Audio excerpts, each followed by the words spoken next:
Hello, everyone. Welcome to session 98 of Wyndburgh. Very happy to be back. Say hi, everyone. Hello. Hello there. Hello. Hello. We don't have Dale with us today, which is unfortunate, but it's for a good cause. It's his birthday week. So happy birthday, Yak. Once you watch this later, I hope you enjoyed. Hi, Stimmy. Thank you for stopping by. I hope you enjoyed this session. All right. Let's get right back to it. Does anyone want to do a recap for today?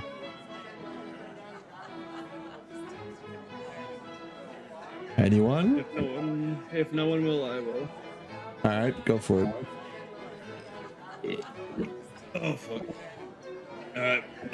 Basically, right. We left Magna, right, and we stopped off in Hellgate Dell, right, and then we dropped off the stinky guy that we captured, right, and he was given to the authorities, right, right, and then we went to Savannah, right. We got stopped at the border, right? And this stupid fucking border guard, right, asked if I then to declare, and I said, your mom, right? And then I told him. That didn't actually happen, right? So we got our papers checked, right? They didn't ask us to anything, right? And we left. They had a stupid little dinky ship, and ours was way cooler and better, right? Right. So then we landed right in the capital, I guess, right? I don't know anything about these stupid knife-ear cities, right? So. Right. Yeah. Right. So then we went to the palace, right?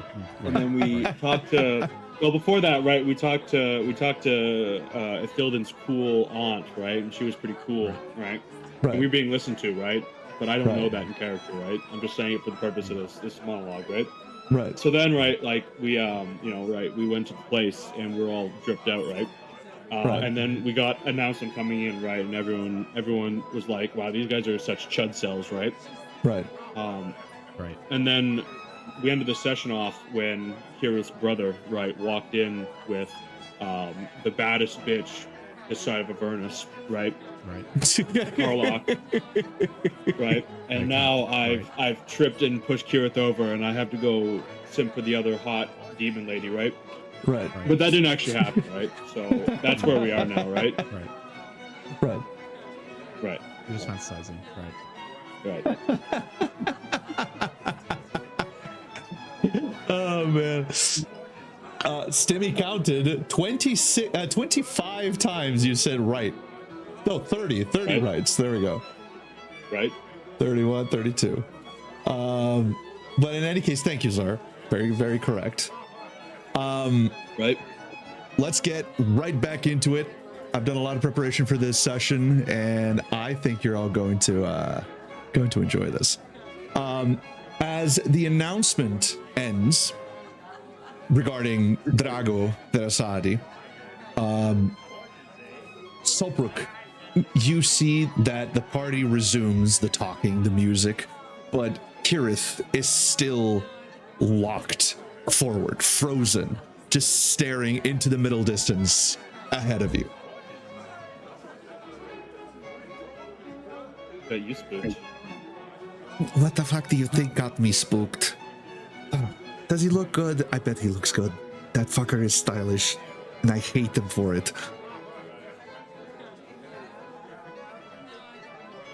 Well, how long do you think till it makes its way over to you?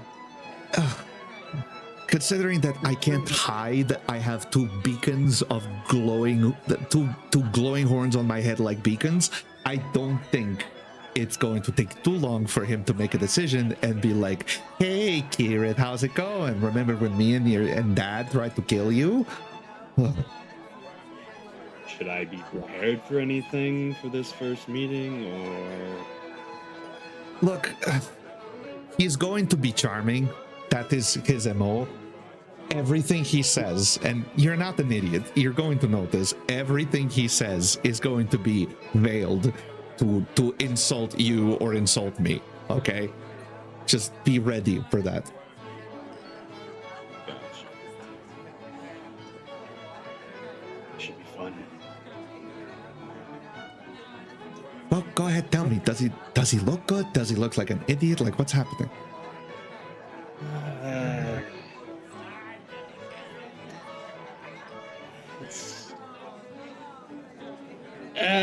I've seen better.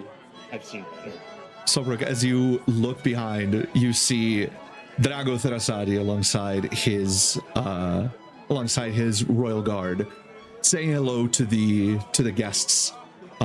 He seems to nod to a few members of the King's Guard here and there, and they nod back. There seems to be a level of familiarity here.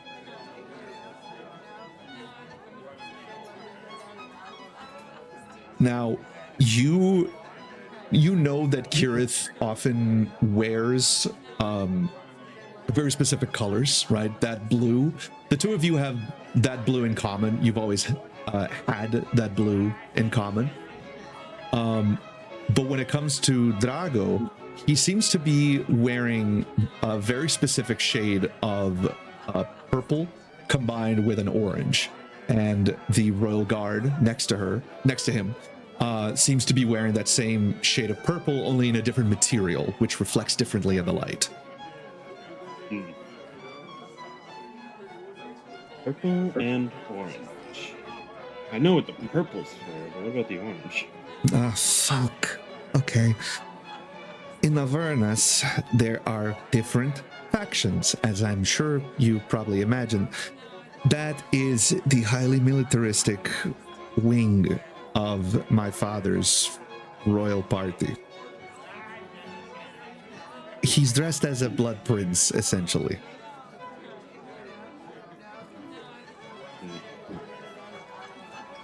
Can I see if he's armed? Roll a perception check for me. Where's my dice? Here is my dice. Will be a 19. On a 19, Sopruk, you stare politely from a distance, and you notice a few things about Drago first. The first thing you notice is that the tip of his horns, unlike Kirith's, does not glow. That golden glow that Kirith's horns have on their tips is just not present here. However, the shape of his horns are extremely similar to Aragorn's horns. Kirith's horns do have that segmented look to them. They've always had it, but they become that red as they approach her skin, and the tips glow. They always have. Drago's have the segmented look to them, and they do swoop backwards like Kirith's, but they seem to be much more well defined compared to the coloration of their skin. He seems to carry a long rapier down his left side, with a very intricate, beautifully designed basket handle to it. Also, yes, I'm drinking. Thank you, everyone. I am drinking. Boozer.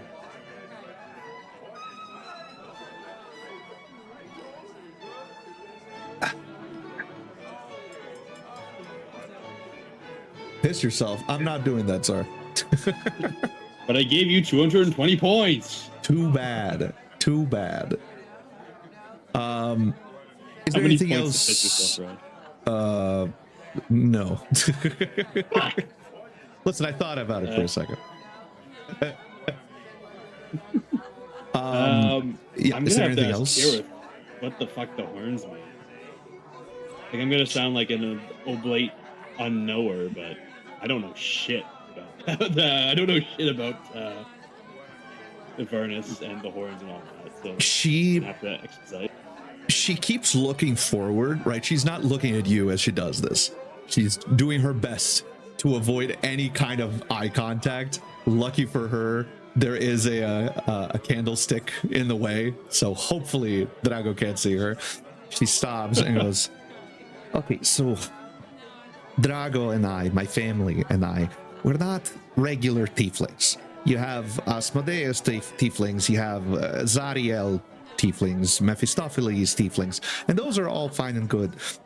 but we are the royal house. We are all shaitan tieflings. We are directly descended from the great devils, from the great Asmodeus the first Hell King. Which means that if we die in the material plane, we go back to Avernus. We reincarnate there. All memories up until the moment we die. And the only true way to kill us is to kill us while in Avernus. Now, the horns, here's where it gets confusing. To have golden tips in the horns is to be marked as the heir to the Hell Throne. It is something that the current Hell King does not do. It's not up to him to decide. The firstborn child is born with the golden tips. That is how we mark ourselves. As for his horns, he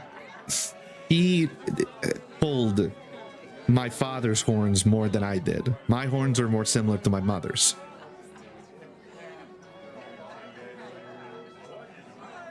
Are the tips of his horns glowing?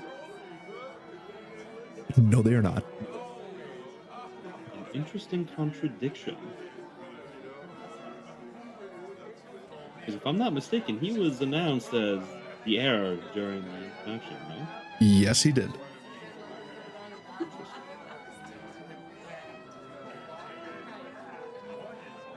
Draco has So hated me the- my entire life because I was born first. It's just because he got taller than me when we were kids, he started picking on me because he's an asshole. Hates the fact that I glow. Yeah, all siblings do that, but not all of them turn into an eagle that you think is your pet for an afternoon and then starts pecking at your horns trying to break them, and then you realize, oh no, it's your brother, he shapeshifted. Uh-huh. Well, I wouldn't know about that. I was an only child. Well, lucky you. They announced him as the heir, and yet your tips are glowing. Interesting. Yeah, I was I could- trying not to think about that. This means my father has designated him as the new heir. He is trying to disinherit me. Figured. Well, if he does come over, I'm sure we'll have a fun conversation. Oh, yes. Filled with daggers for teeth, and daggers for tongue, and daggers for words. Just daggers all over the fucking place. Well, you won't be alone at least. Yeah. I know you were coming regardless, but thank you for being here.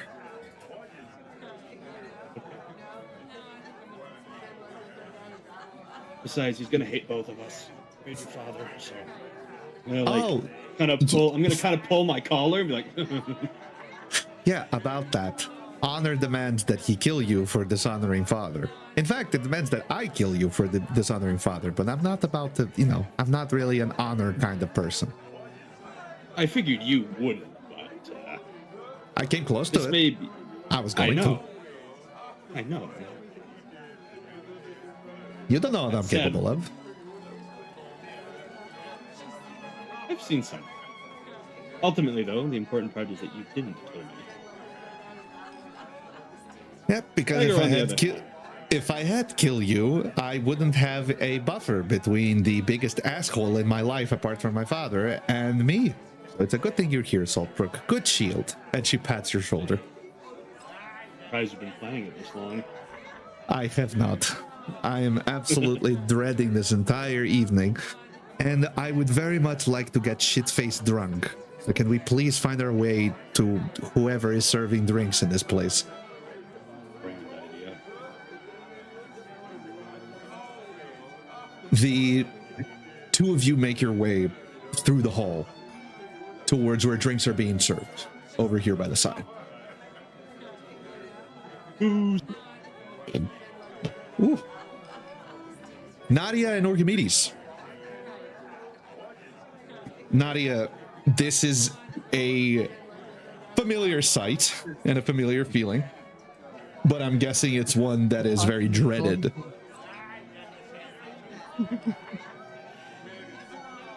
I mean, Or we can- what's the situation like? What is everybody still staring?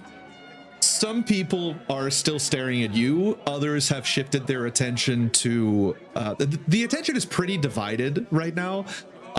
Many supplicants and sycophants are close to the throne of Malorn, where the king is. Some of them are staring over at Tirith, the supposed heir, but apparently no longer. Others are staring at Ithilden, the daughter of the Lord Commander of Sylvania, and others are staring at Drago, the new heir of the Hell Throne, as it seems. So attention is somewhat divided from what it was when you first entered. It's a bit of a relief, but there are still some eyes on you. And I would like to ask you to roll a perception check for me. Oh. Wait, just me? Yes, just you, Nadia. Okay.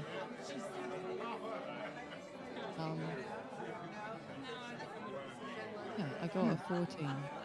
On a 14, Nadia, you feel, apart from all of the eyes already on you, you feel a pair of eyes upon you that feels familiar in more ways than one.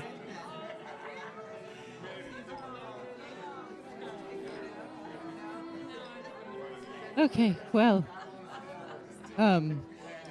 she's going to ignore that. And,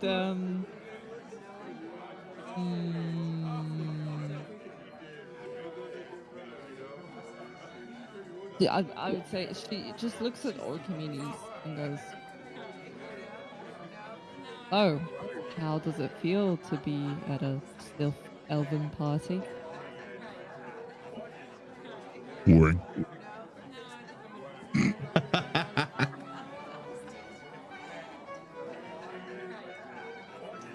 Yeah, I think you're right. They've always been like this. No fighting. No contests. Boring.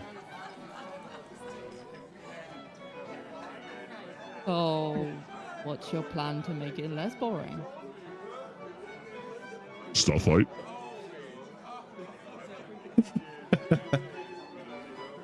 Or drink.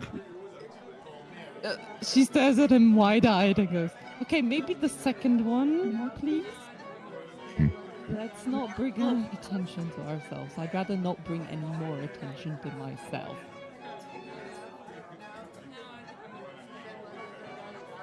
Okay. What do you like to drink? Don't know what else to drink. Whatever's strong. I'm pretty sure I can find something strong for you.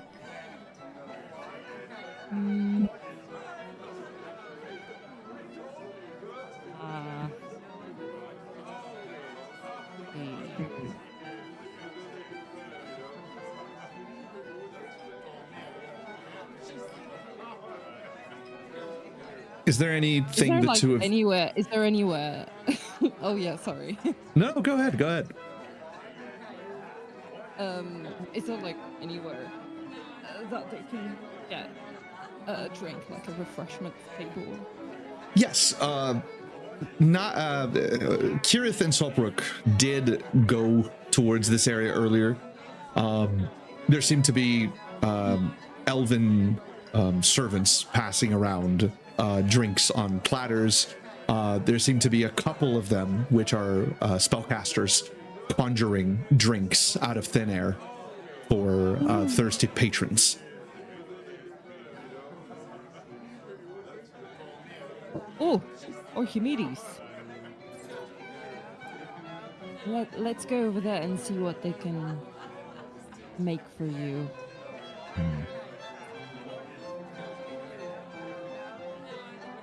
As the two of you begin making your way, Orchimedes, an elven noble, bumps into you, or you bump into him. It's hard to tell.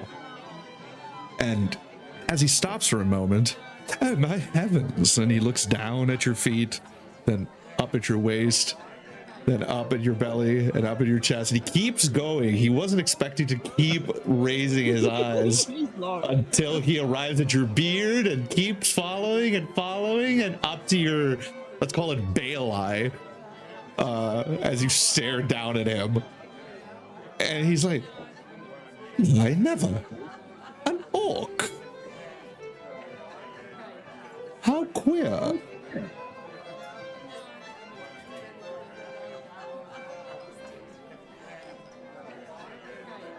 You what? No, it's just very, very quaint to see a representative of the Orsinium here at this royal ball. Did you? And he looks over to the side and sees Naria. Ah, Lady Solarius. I presume that this is your entourage for this royal ball. He's my bodyguard. Ah, a bodyguard. How civilized. I just fix him with a very threatening stare now. Yeah. Roll intimidation for me.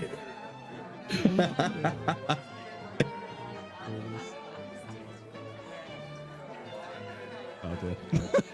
Oh no! Was that a nat one? Oh no, that was a nat one.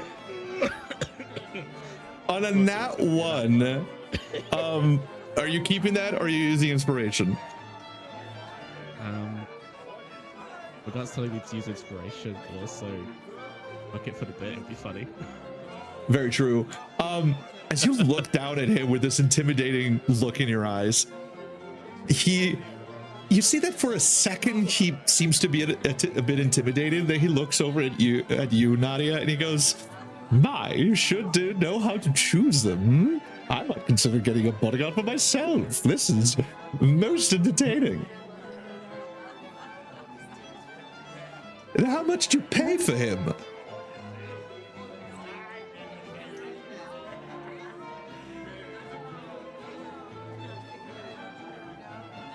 $100,000. Roll deception for me, please.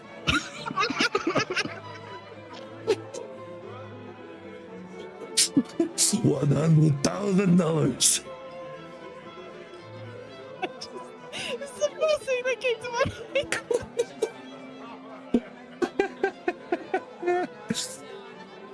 mind. What'd you get? Oh, I got a 17.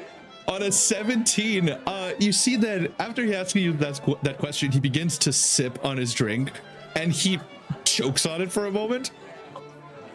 I'd say, perhaps the House of Solarius is not as ragged as some would say.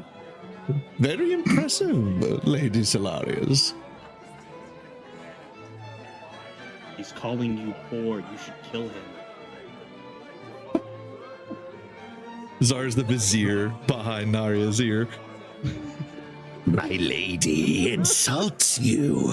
Would all comedians understand that was an insult? Absolutely not. Like I'm just gonna put my foot down on that, Archimedes. It's okay. I will allow you to roll insight, but with disadvantage. Fine, okay. Okay, it's sort of reading the body language.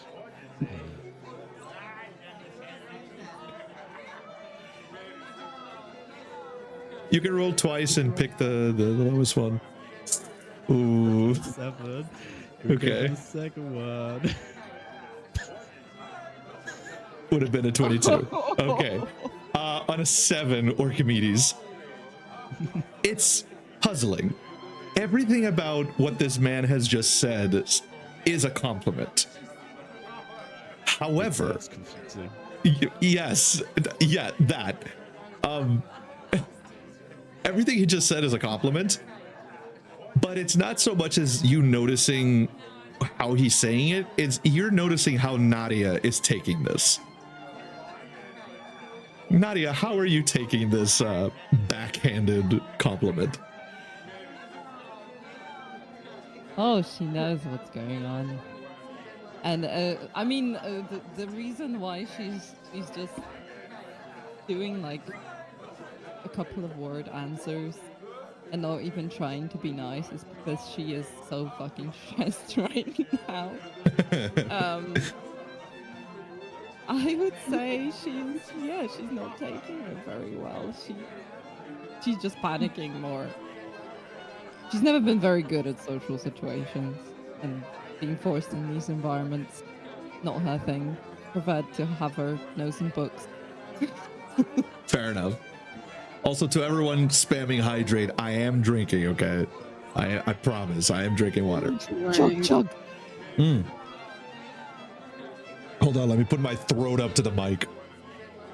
No. Drinking Esma, let's go. Delicious.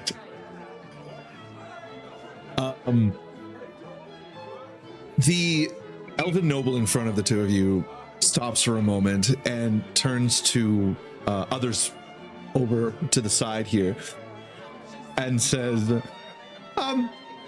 Alcurius and Naris, come, a most quite queer situation has presented itself.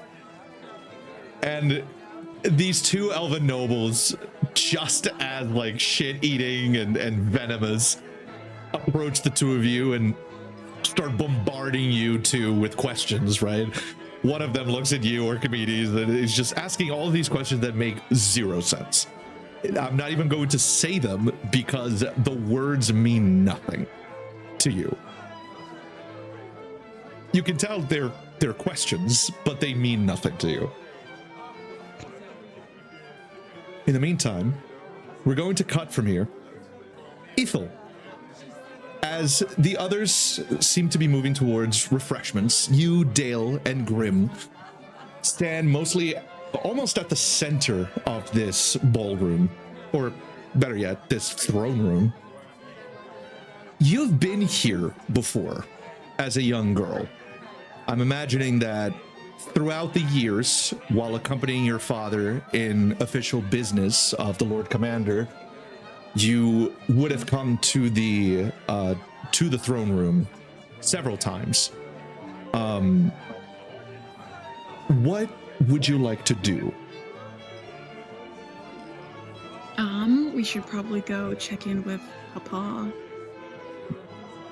Directly ahead of you and across the dance floor, you see your father standing next to a face you seem to remember, but vaguely. You haven't seen this person in several decades.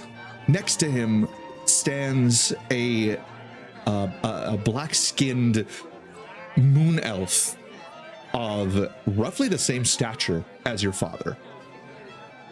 She wears the garments of a marshal of Sylvania, a member of the Royal Council.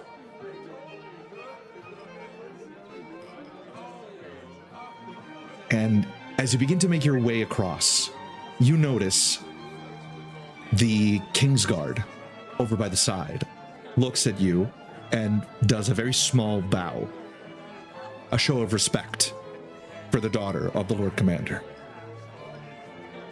I give like that pompous like half nod acknowledgement thing. He returns to his previous stance and continues watching the party. You notice as you're crossing the floor that there are also regular Sylvanian troops here, as well as coalition troops. And while crossing the floor, give me a perception check. Oh, hold on, I gotta pull it up.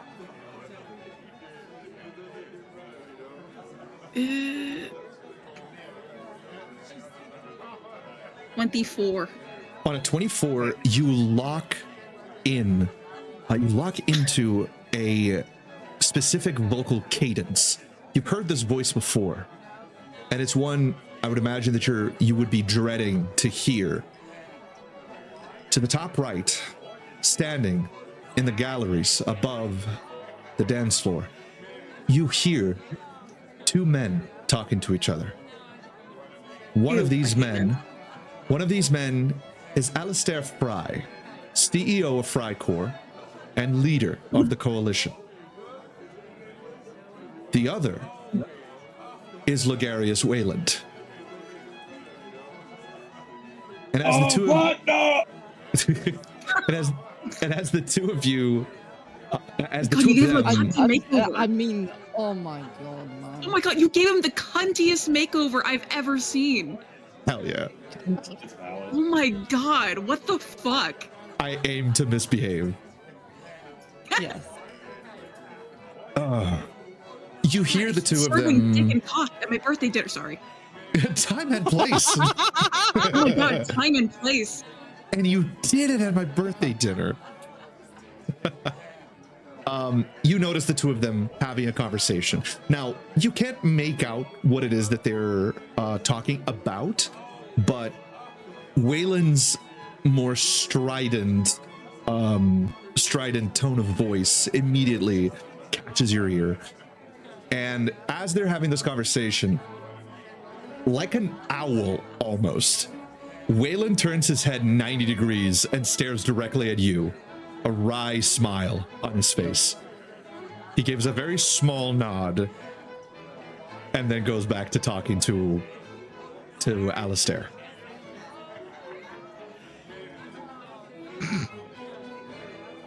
The anger is pumping.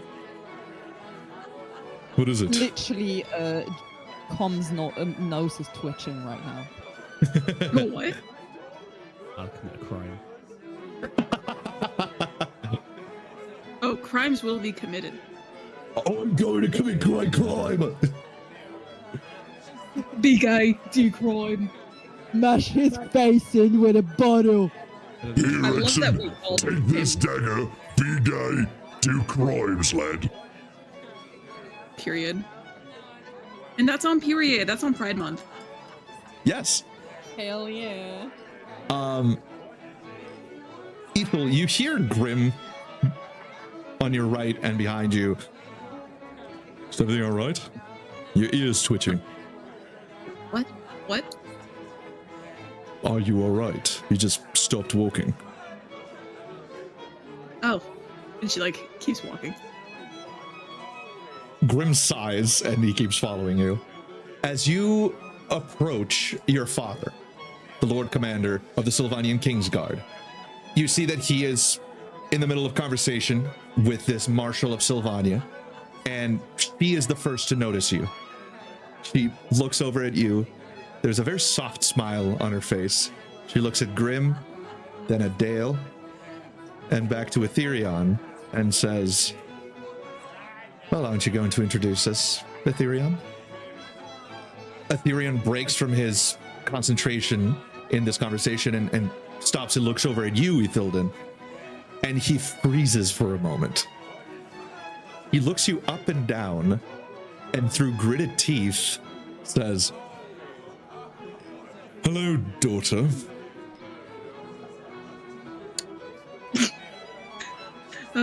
I mean, I very warmly, but like half genuinely, half, you know, in like spite to that, kind of like approach him and like touch him on the arm and like lean in for like a daughterly smooch on the cheek. My Gavana Nada. My Gavanen. I see you are wearing different colors than our house colors. Aunt Syl had this picked out for me, and I can't say no to her. Of course. And as he says, of course, you see that he looks to the right and above. Do you look up as well? Yeah. As you do, you see Aunt Syl in this beautiful, beautiful garb looking over the railing towards the both of you with a mischievous smile on her face. And you could swear she's winking, despite the fact that she wears an eye patch. She winks at you. Next to her, and coming over to the railing as well, you see Mochi Oh my god, Mochi! and Mimi.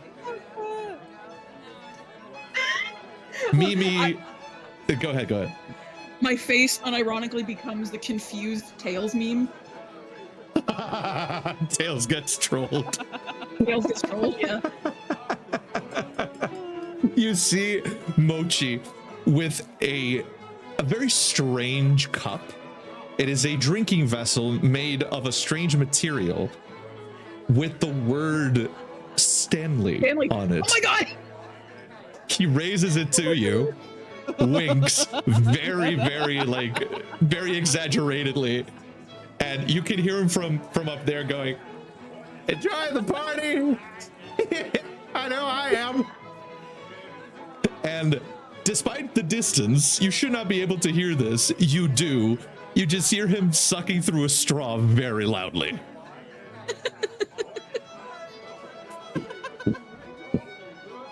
Ah, delicious. It's like when the Stanley girls like knock over their cup in the middle of like an exam lecture hall, and it just fucking reverberates for 20 minutes. 100%. Yeah. It's a Starbucks. It's drinking Starbucks. You cannot tell at this distance. His white girl latte. And on the other side of Solana, you see Mimi, another member of the Outlaws of Physics. You see her sigh as Mochi does this, and she gives a nod to you, Ethel.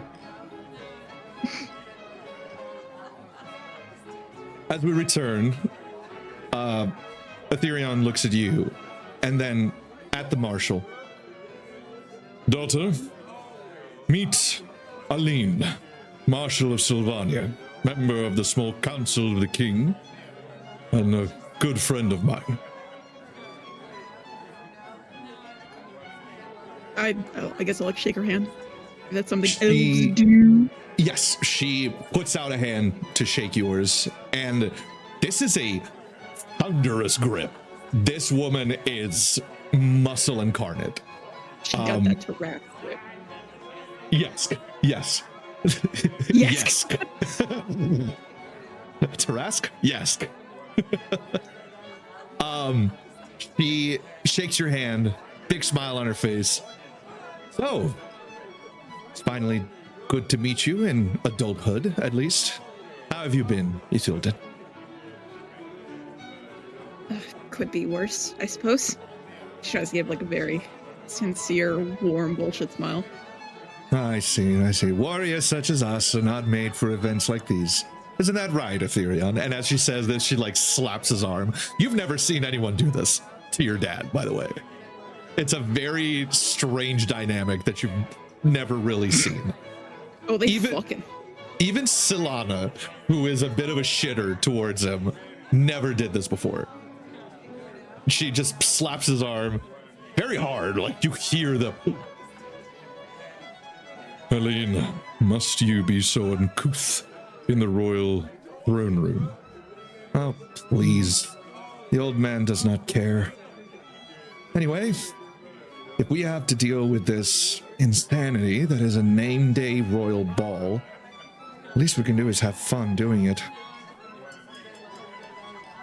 I suppose. Now, daughter, who are your cohorts? You've yet to introduce them to me. Right, this is Grim. He is a member of the Wardens. You see Grim take a step forward. He looks your dad in the eye and is not able to prevent himself from letting his eye drift down to Etherion's right leg.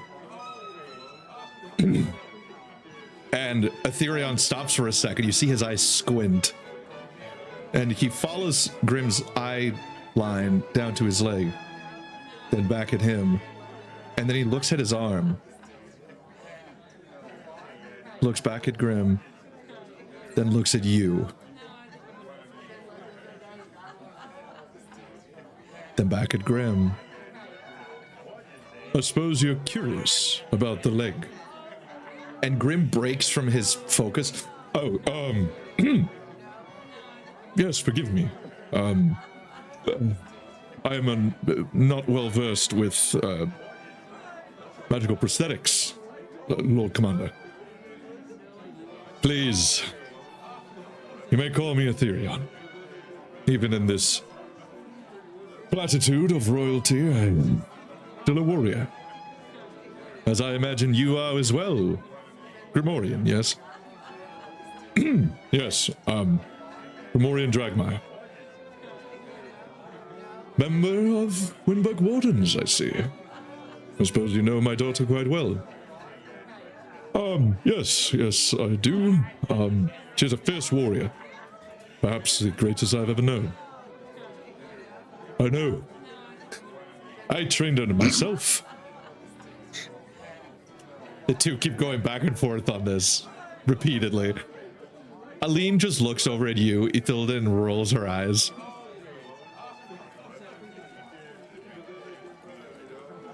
So how did you lose your leg?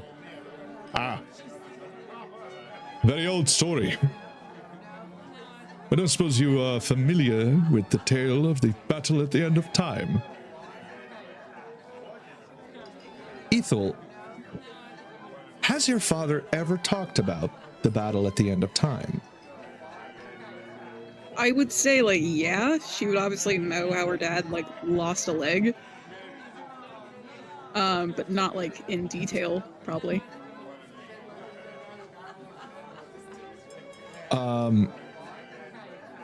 Aetherion looks at you and says, I'm surprised that Ithilden has not told you the story already.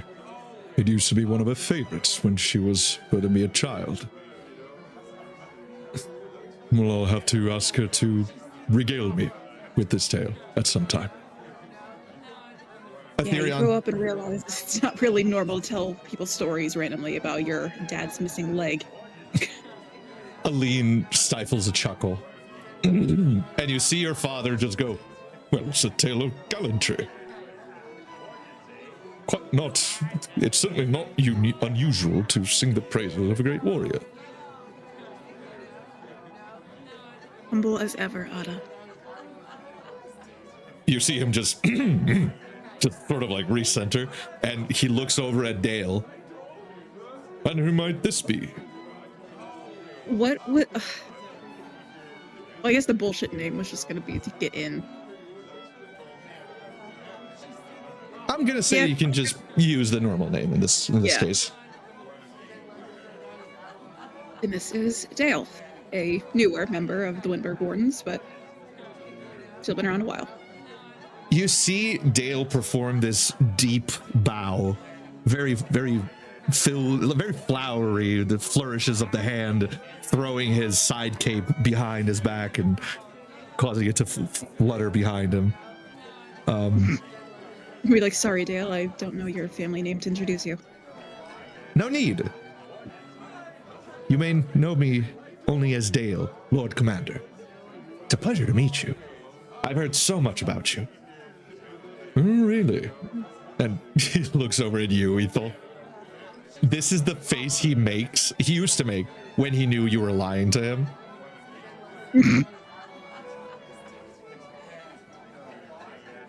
I just kind of smile.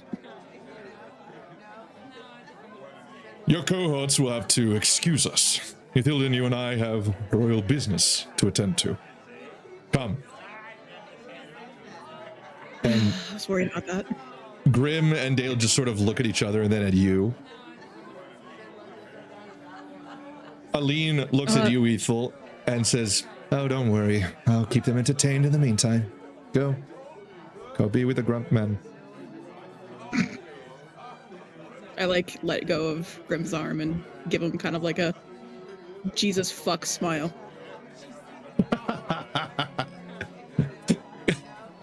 Hold on.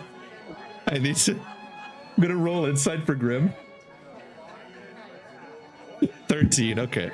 Okay, he can tell what's happening. He can tell what's going on. And he just goes, it'll be all right. I'll be right here.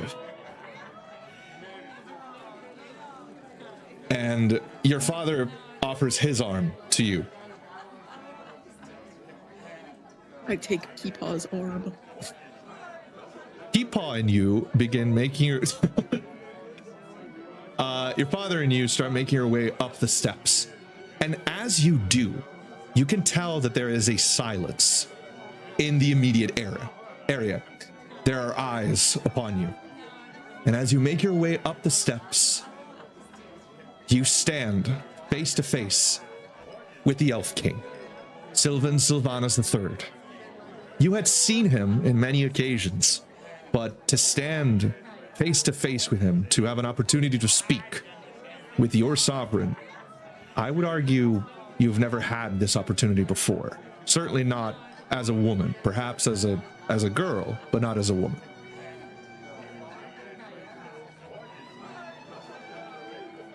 As the two of you come to a stop in front of the thrones, you notice that Sylvan Sylvanus III sits upon the famed Malorn throne. It is a throne that is naturally shaped from a tree. As your eyes trail upwards, you see the trunk of a silver-barked Malorn tree that cuts its way and pierces through the ceiling of the royal palace. No doubt extending into the great world tree of Sylvania. And as you look down, you see that the chair itself, the throne itself, breaks out into roots that penetrate and pierce the stone of the throne room, going who knows how deep. In front of you sits the Elf King, and next to him an empty chair for the Elf Queen consort he no longer has. And at this proximity, Ethel, I won't even have you roll insight or perception for this. The king looks less like an elf and more like a man. A missing right arm and forearm, a missing right leg, complemented instead by gold-plated or fully golden prosthetics. Lines scar across his face, more lines that you had ever seen any other elf bear on their faces. Your father, surprisingly, has a few, but nothing compared to the Elf King. You have never seen anything like it. In fact, your father used to be talked about in hushed tones when you were younger about those very lines upon his face. An extremely uncommon sight for an elf to bear wrinkles of any kind. And yet here, you see that the coloration of the Elf King's golden hair has turned to wheat. You see that where his cheekbones should have been plump by a man well fed his entire life are gaunt, and his lips chapped and cracked in certain places by old age. Still, there is a gravitas about him. There is a weight, a pressure that he exerts merely by standing there, or better, sitting there. In fact, he sits upon a contraption that attaches itself to the Malorn throne, a wheeled chair for him to be able to maneuver. You had heard stories about the Elf King not being able to stand or walk anymore, but to see the pinnacle of Sylvanian power in front of you like this, wearing the golden crown of Malorn leaves. This is a strange sight indeed.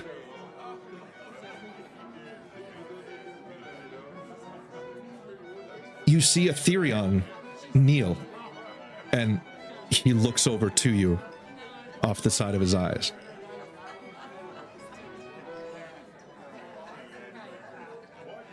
I will also do the proper kneel or bow.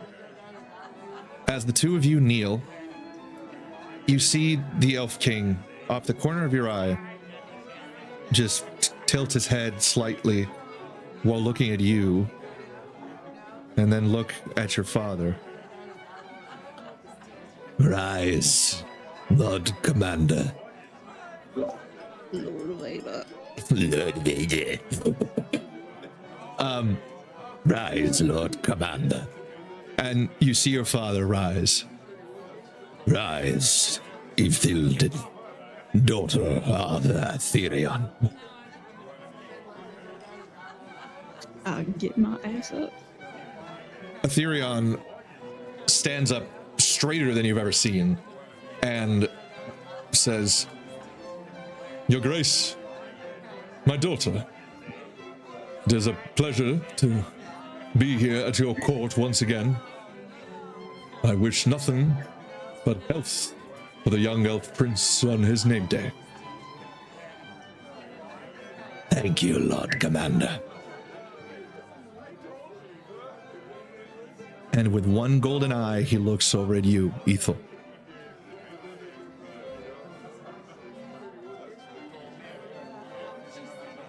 Oh god. The fuck do I say? I don't know.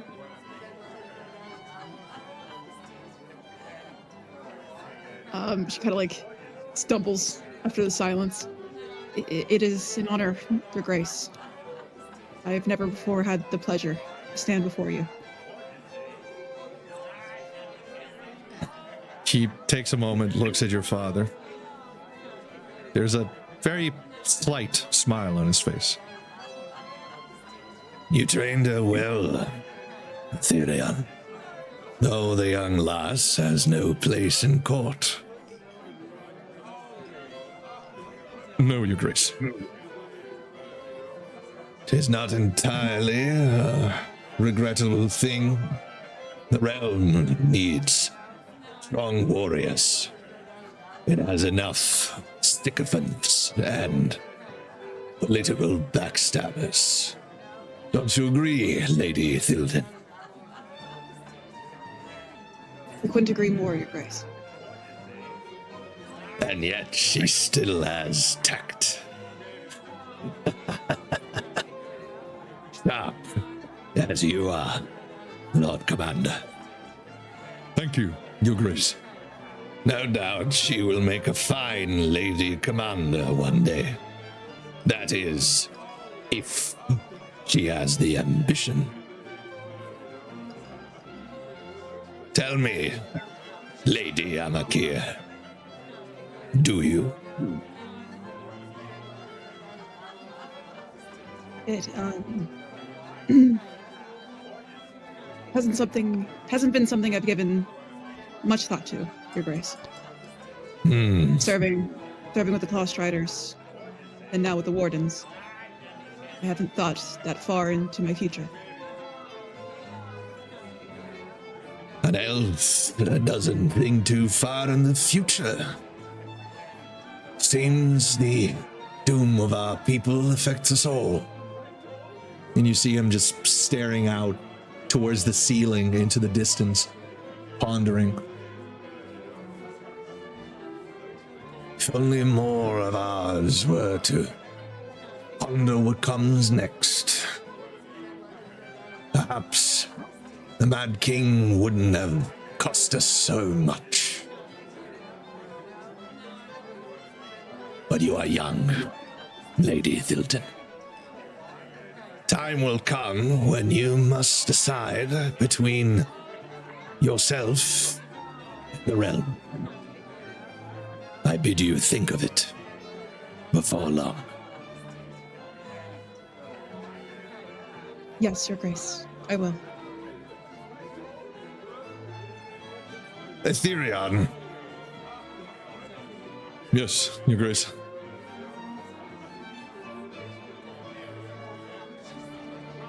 she is. Remind me. Yes, Your Grace. She would be Serena's niece. Ah. Dearly departed. I don't suppose you met your aunt, Serena, did you, Ithilden? If I did, I was very, very young, Your Grace. I don't remember. A rare woman, Lady Ithilden. I loved her well.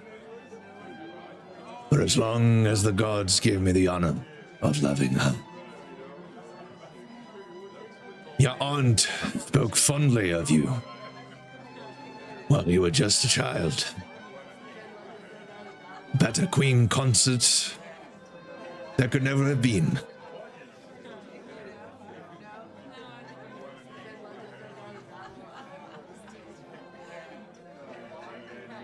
Yes, my mother was a good woman.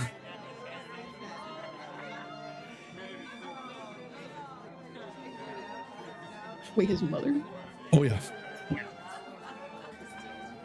Did you know that, Isildur? Wait, I thought he loved. Okay, so I'm confused. Say that all again. I'm sorry. Not like all of it, but you know what I mean. He says that his mother was a rare woman and that he loved her very much and that she was dearly departed. He is referring to your aunt, Serena. Okay, Which makes so you... his wife was not Serena. Nope. Okay. Which makes the two of you... Cousins? Oh, yeah. Okay. As per Sylvanian tradition, queen consorts don't inherit titles. In fact, the family doesn't inherit any titles for a queen consort. There is that connection, yes, and you are related to an extent, but being part of the consort house earns you nothing, apart from he looks at you with more consideration than he would another noble that has no connection. In the same way he looks at Ethereon. Same family.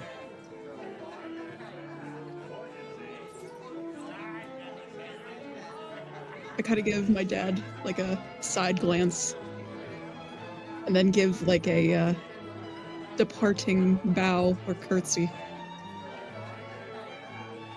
It's been an honor, Your Grace. The honor was all mine, little one. Now, Ethereon, see to it that Lady Thildin is not bored to death.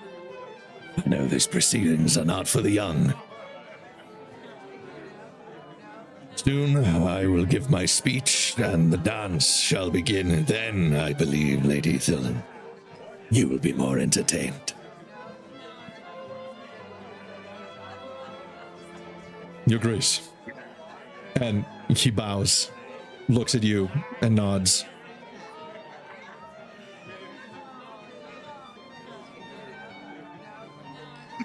And we sashay away. Yes.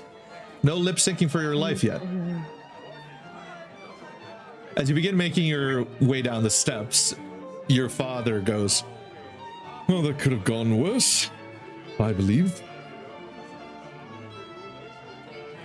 She lets out like a big breath, like, oh god. Yeah, no, that could have been worse. And she like tries to straighten herself back out. Do not concern yourself too much about your dishevelment. I was the same way the first time that I had to meet an elf king. Dishevelment? She kind of like under her breath.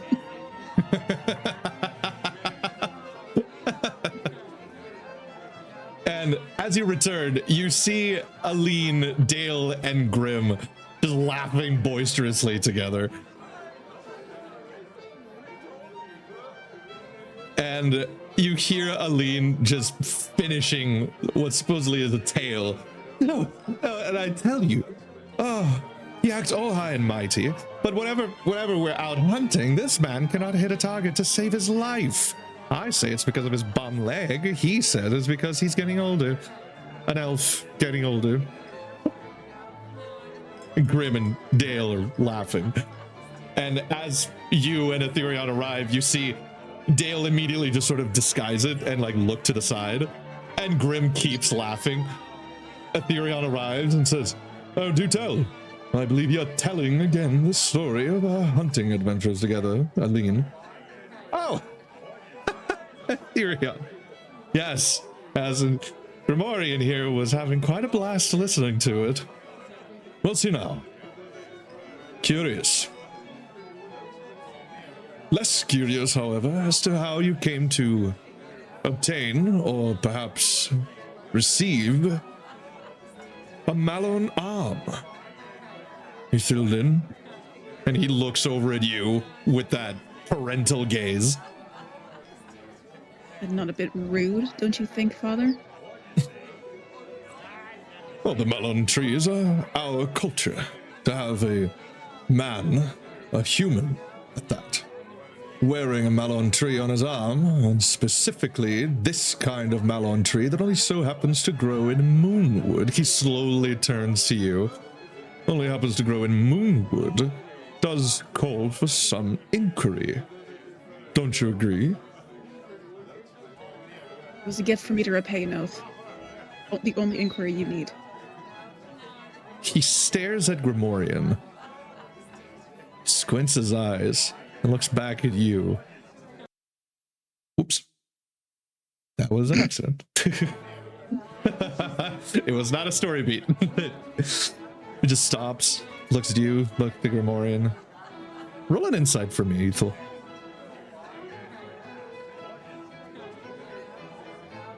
Dirty 20. On a dirty 20, Ethel, there is a strange kind of suspicion here. One you've only seen once before in your life, but it quickly goes away.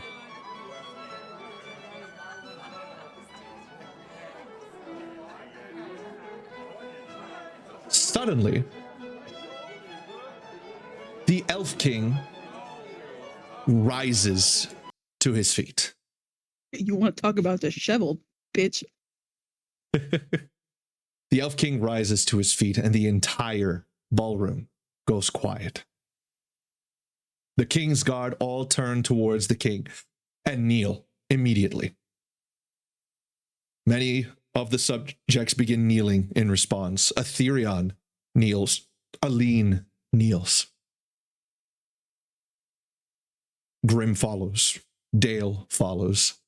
Kirith remains standing. Nadia, Orchimedes, Solbrook, Ithilden. What do you choose? I already bowed once to the motherfucker. I'll do it again. Okay.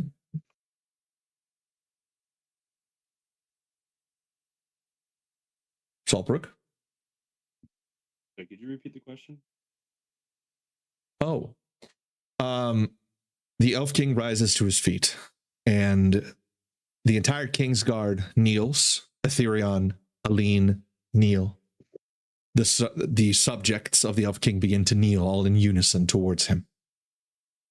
Dale and Grimorian kneel. Ithilden kneels as well. Kirith remains standing. Solbrook, what do you choose to do? I think I'm gonna remain standing. Interesting. Orchimedes and Nadia, what do you choose? I don't kneel to any elf. Naria will kneel, but if she notices that Orchimedes is not doing it, he'll gesture to on him. him like, you might want to do this. Tugs on his loincloth. Oh my Literally like hugging on My his- dick. My dick flap. You Oh did. my god. Hey, okay, that's not my loincloth. Hey, yo. You just hear an elephant horn just. Doria, hands off my bush. Hands out my bowl. This is a party.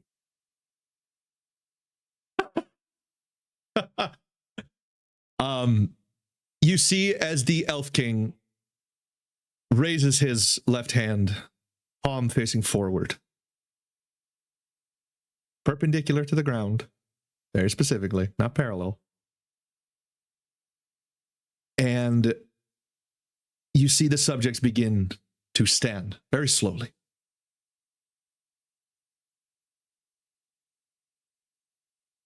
My friends, my family.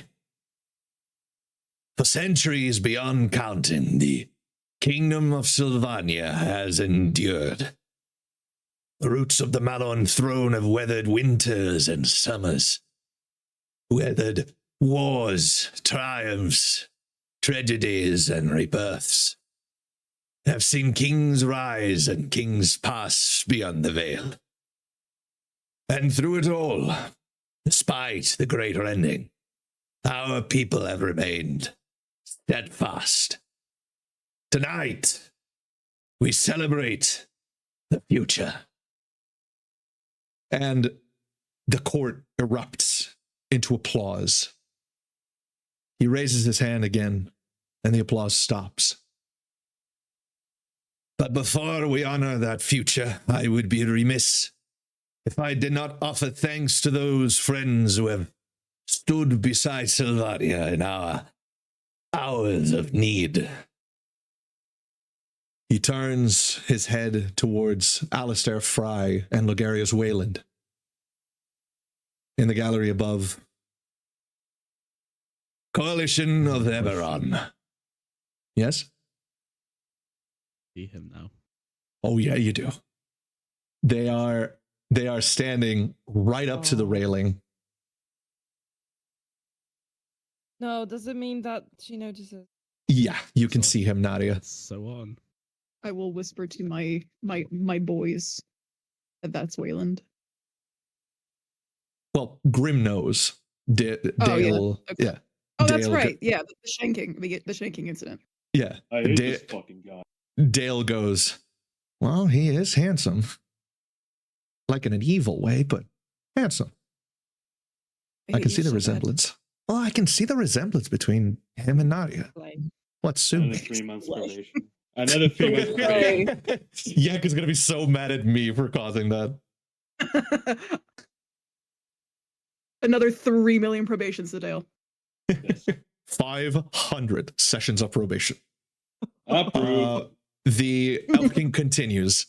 Through their friendship, sacrifice, and steadfast support, lands long thought lost have once again returned to Sylvanian stewardship. Villages abandoned to uncertainty now fly our banners once more. Roads once closed have reopened. Families, long divided, have begun the long journey toward reunion. For this, the Kingdom of Sylvania offers its gratitude. More applause follows. He then turns to a different section of the ballroom. Can y'all hear Paco going fucking crazy in the background?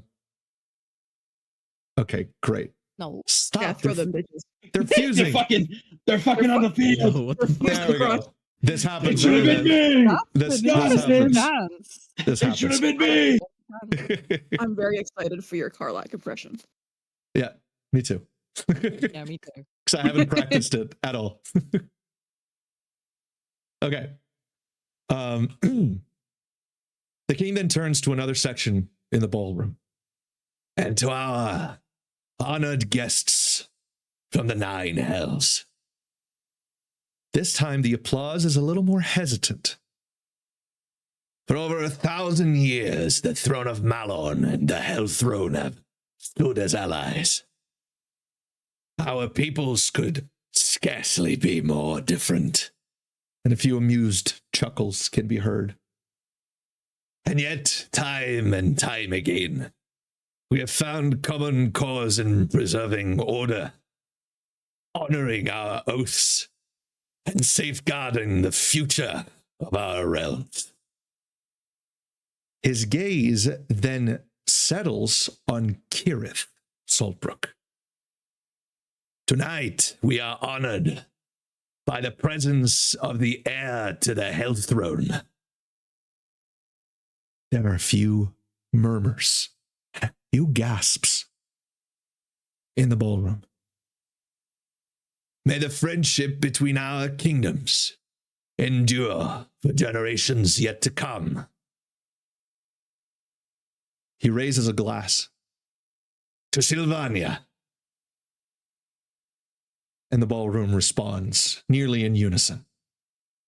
I need perception checks from everyone.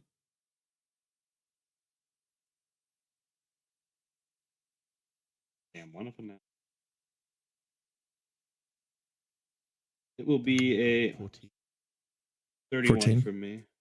31, 22. 31. Saltbrook, you're the first to notice this. You look over your shoulder to the left and you see Drago fuming. You've seen Kirith when she's angry. You felt the heat that she emanates from her when she's mad. You can feel Drago's from here. The king then lowers his goblet after the cheering passes, and his expression softens. There remains one final matter.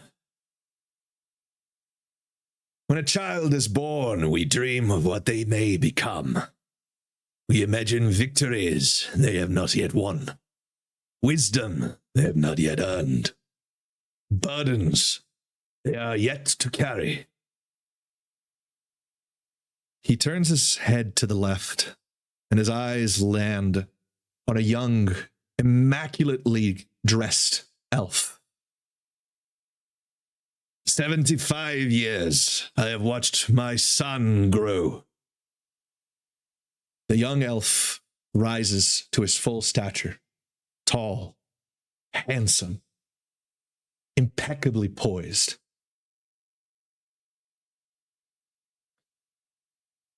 I have watched him study the histories of our people, watched him learn diplomacy, warfare, governance, and duty. I have watched him stumble, and I have watched him rise again. Tonight, Sylvanian tradition recognizes what has long since been the truth. Tonight, my son stands upon his adulthood as the heir to the throne of Malon, to the heir of the throne of Sylvania. Lords and ladies of the court, honored guests and friends of the kingdom.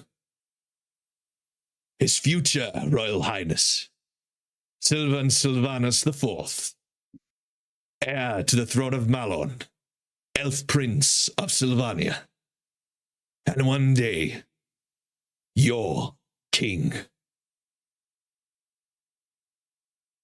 Though the room is silent for an instant, cheering, thunderous cheering erupts all around you all.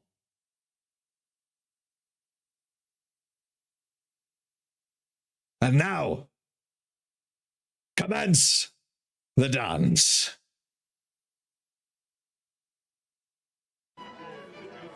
And the atmosphere in the room returns as it was. You see the Kingsguard, the unlucky few Kingsguard, begin to move the stragglers away from the dance floor as of right now. Sorry, I love that they're like low poly Roblox peasants. These are from Civ, I'm pretty sure.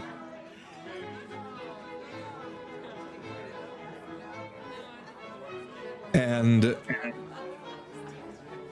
they begin preparing the center of the throne room for the dance.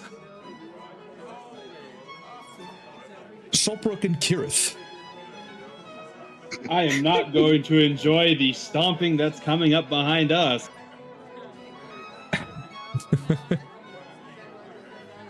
You see Kirith's ears twitching, and you hear her go, "Oh fuck! Oh fuck! Fuck! Fuck! Fuck! Fuck! Fuck! Fuck! Fuck! Fuck! Do not turn around, Solbrook. Do not turn around. He's right. He's going to be right there when I turn around. I don't want to turn around." I can feel the heat getting. Orchimedes and Naria, you see as this tall, imposing tiefling and his royal guard approaches Solbrook and Kirith. From this distance, you are able to hear this. Go ahead.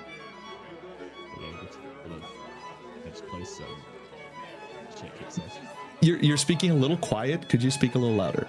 So I was saying, can we like edge closer in case shit kicks off?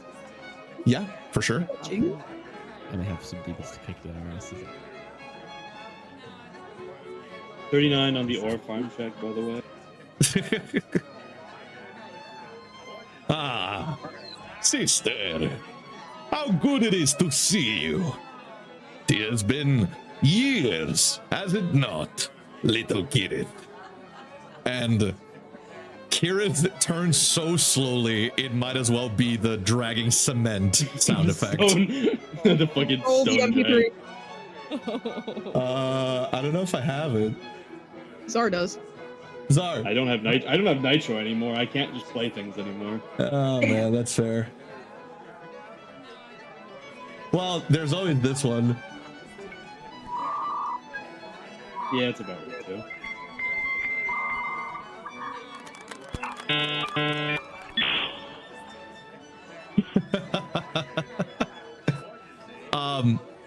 As Kirith turns, you see that she has a fake smile on her face immediately, Saltbrook.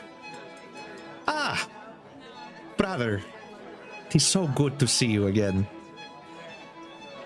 Karlak? Hold on, I'm finding it. Yeah. Michael. Oh, Jimmy! Oh jeez, man. Oh my god, there's deer across the field. They just heard me make Michael noises and pop their heads up.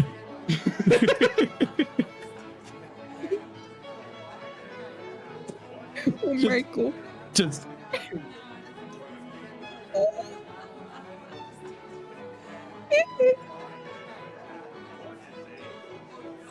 If you're making noises, we can't hear them. you can't hear that. No. Man, that fucking sucks. I can't believe that. How Yeah, could go it do on. that to me? Find Kira in your or find Karlak in your soul. Fuck. This is not easy. You see her do a bow to Kirith. It's a deep, reverential bow. Lady Kirith? Been a long time. It's good to see you again. Good to see you're safe. And looking very well. Thank you, Karlak. It has been a long time, too. How have you been? Oh, I've never been better. I, as you can see, Royal Guardsman. No. Topper, give me an insight check. I am being so very insightful right now. Where is my dice? Insight. It's gonna be a fucking 17. A 17. On a 17, you can tell Karlak is very uneasy right now. There's an anxiety about her.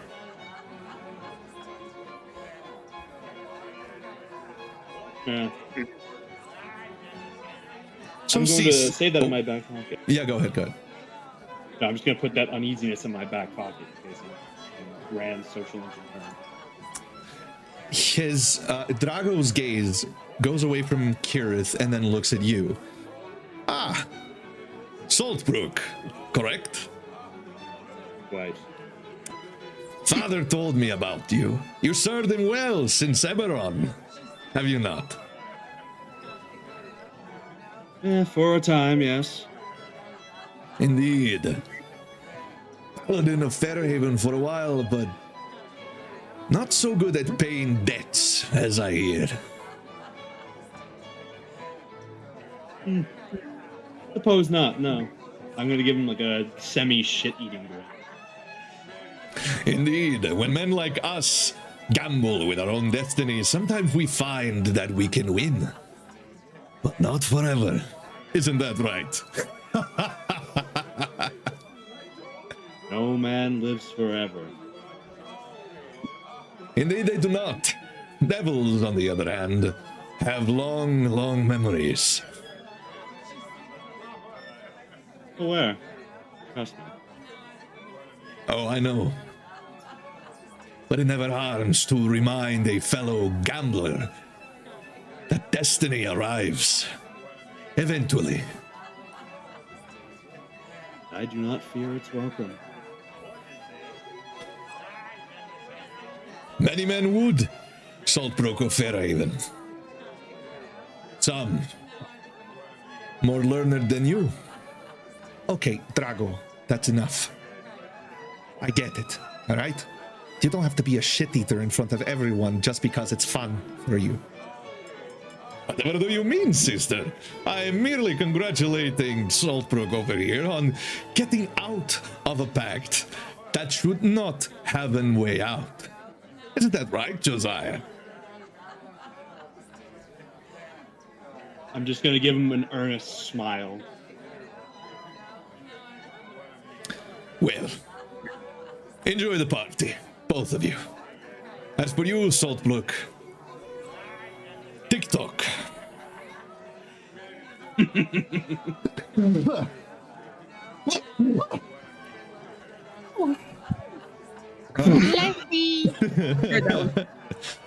Nice.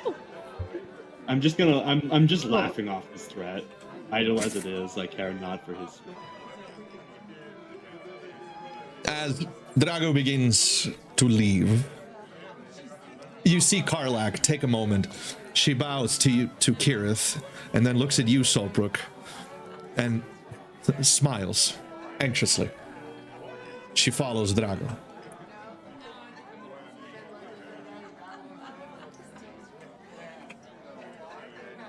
The two of them seem poised at the edge of the dance floor.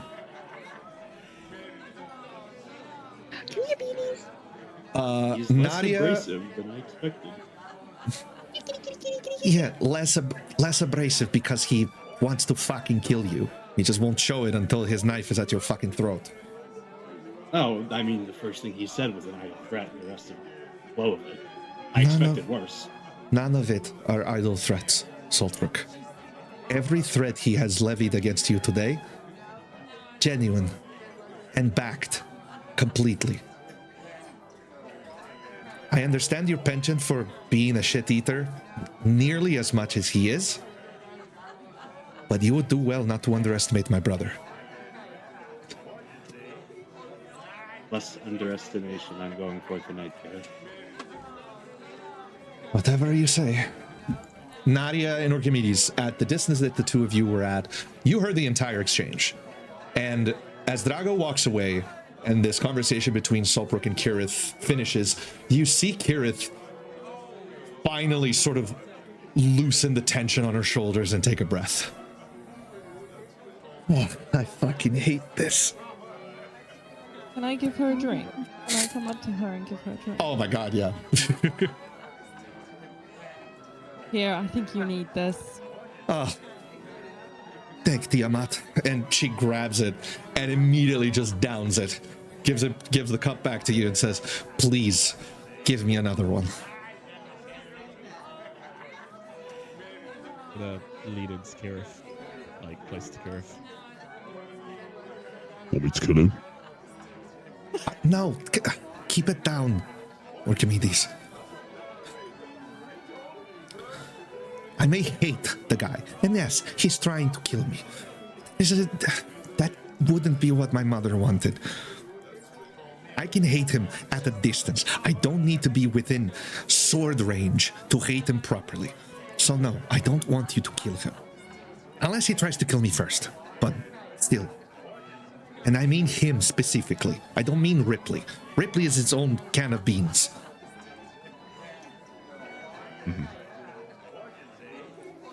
Archimedes, killing is not the only solution. Remember that.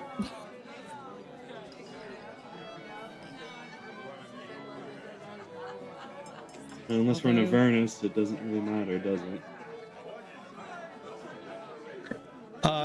Nadia, as you say killing isn't the only solution, you hear from above the stairs,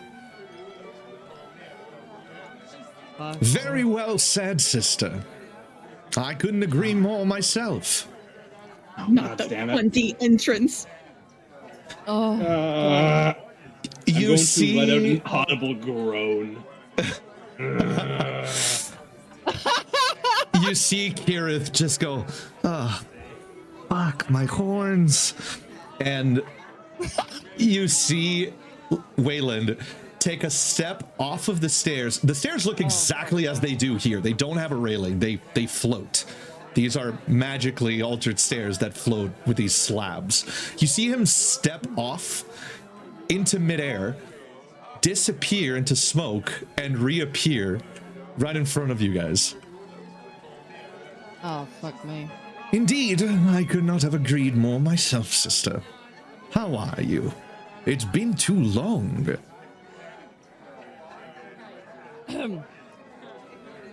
Let me just do this quickly. Okay, she go. Yeah, go for it. Well, she just goes into maniacal laughter as soon as she sees him. She just goes crazy for a moment and goes downs her for drink, and then shoves it at Archimedes. Goes, hold this. Hold my beer. Do you take a step Literally, forward? hold my beer. Do you take a step forward, Nadia, towards him? I'm to the drink, and I'm gonna take one step She back. marches. She grabs her dress. She marches across, and just starts slapping him.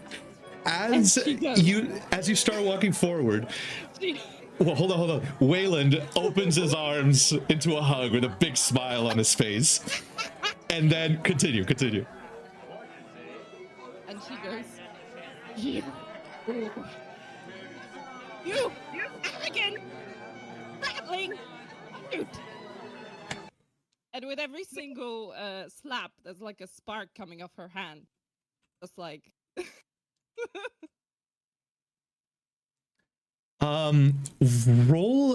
Roll a dexterity check for me. Just general dexterity. Oh wow, I haven't had to do that one. What the fuck am I doing? Oh yeah. Oh, it's not gonna be very good. I'm gonna use inspiration. Okay. Third Jamie's where laugh. is my fucking. It's in my inventory. I am being low. Inventory. Nah, relax. Inventory. How do the British say it? Inventory. Inventory. I'm going to the accessing inventory. contents of my- Inventory. Please be patient. I'm accessing the contents of my inventory. You'll have to bear with me. I add aluminium in my inventory. Right. Bear with me, you piece of shit. I'm going to the inventory. I'll be back in a jiffy. 20. Oh my god, a dirty 20. That's crazy. Nadia, you see Wayland just sort of like raise his hand to try and like stop the third or fourth slap, and you manage to just move your hand out of the way at the last second and still catch him with a final and fifth slap. Oh. Fantastic. He just blinks a few times and puts his hand to his cheek. And then he looks at you and smiles. It's lovely to see you too, sister. And slowly, Lovely to see thee. You ash braid cur. You are a Looking out slurs. baseball. Oh, please, sisters, must we really do this now?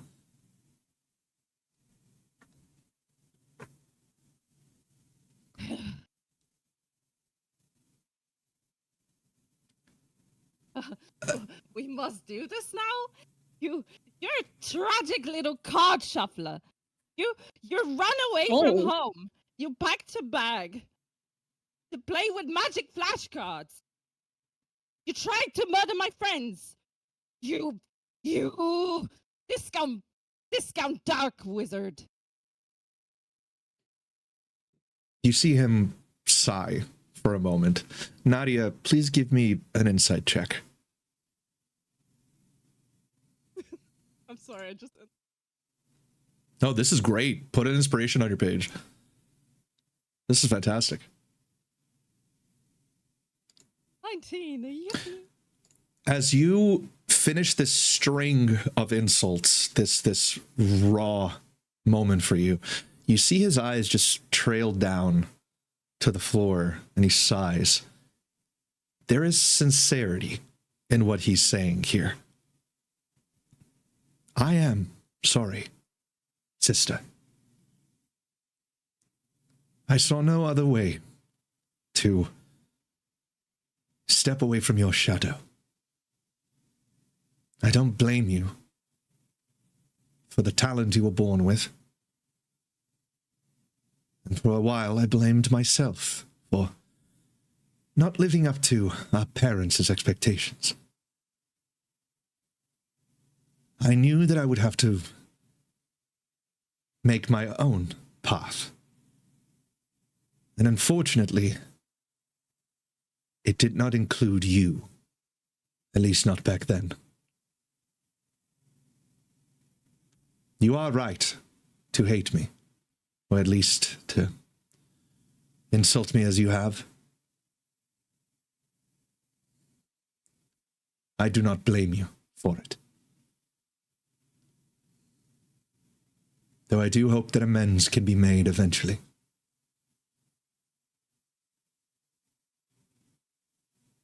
Okay, I didn't expect this.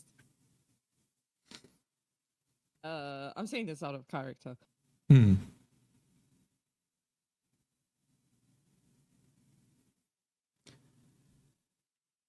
As the silence continues, you all hear from the throne.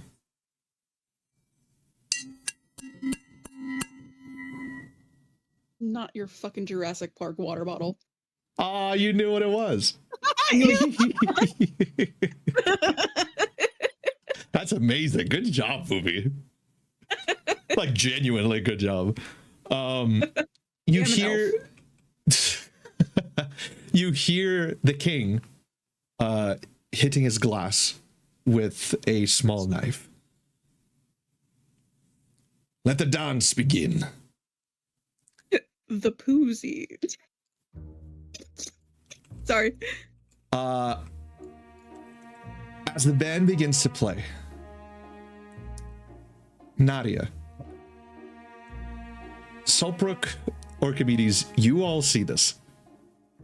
Wayland, gently but quickly, there's no ill intent behind this, grabs a hand of Naria's and starts leading her to the dance floor. Nadia, will you resist this? Oh yeah, absolutely. We have nothing left to talk about. We have This is plenty to talk about, sister.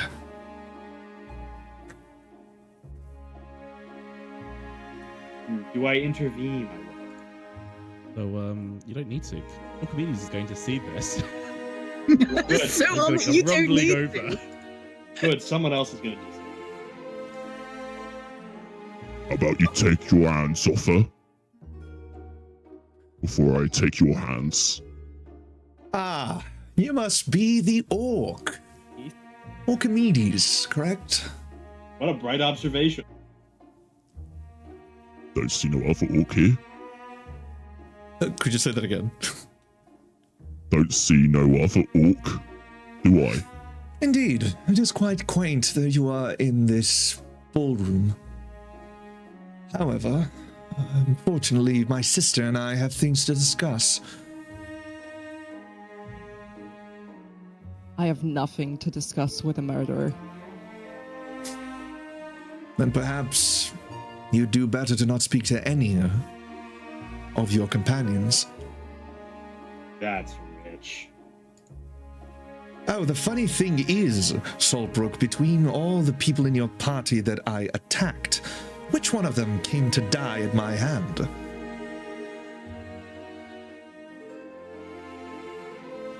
You know. None of them died by my hand, Saltbrook. Grimorian died specifically at the hands of Vitucci. In fact, Kirith was there and held Ithilden at sword point. While Grimorian died, I don't see you looking at her any differently, although being hired by her father to kill her also didn't make her look at you any different. In fact, Naria, please, you're surrounded by murderers. In fact, the only person I've never seen kill someone out of you lot has been Grimorian. I do find that quite quaint, especially for one of his kind. What did you say, Saltbrook? What a queer thing. A weapon made for war that doesn't kill? Curious, don't you think? How far away are me and the posse? You guys are across. Damn. Can I just hit him yet, or are we still gonna have a conversation? We're just letting him talk. We still, I mean, if you want to just smack him, feel free. I'm good. I'm fine with that being my riposte, is you just clobbing him in the mouth. I'm good with that. Are you sure about that? I'm asking. This action will have consequences. Yeah. All actions have consequences. So I'll launch him across the dart. So What? Sorry. that if you want me to launch him across the dart, so I'll launch him across the dart. So it's not a problem. Up to you. This Make a one's you. choice. Yeah, it's your choice on what you're gonna do here. Oh, wait, I'm just waiting. You're waiting? Okay. You're Play waiting. into the orc stereotype. You're better than this. No. Oh no!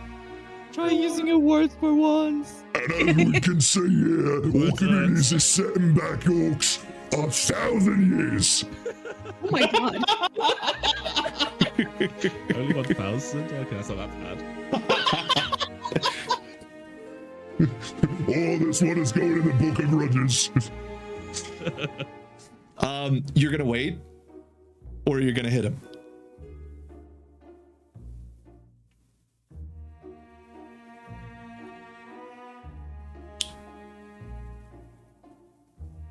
I'll jog him up, not gently, but sort of budge him out of the way and grab Nara's hand to take it to the darts, or attempt to.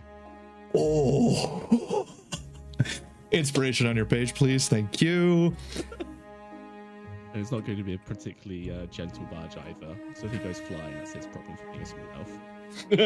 Surprisingly, Orchimedes, when you hit him, or you shove him, there is not a lot of resistance, but he does not go farther. He doesn't go as far as you thought. In fact, he barely moves out of the way. It's surprising for a man of his stature compared to yours. His lithe, elvish body should not be able to handle this level of this vector of force coming from you. Nadia, Orchimedes takes your hand and starts leading you to the dance floor. She, you know, obviously, like, she just very confusedly accepts, you know, and, you know, it's kind of like, obviously she's tiny and he's got a lot of force, so it's like he's dragging, like, she's just like, yeah, you know, shrugging, like, I see this as an absolute win. Victory! I mean, Victory for she doesn't know Vegeta. we are finished here. As the two of you enter the dance floor, many others begin making their way in. And Wayland just stops there for a second, scoffs and chuckles a little bit to himself. Orcs.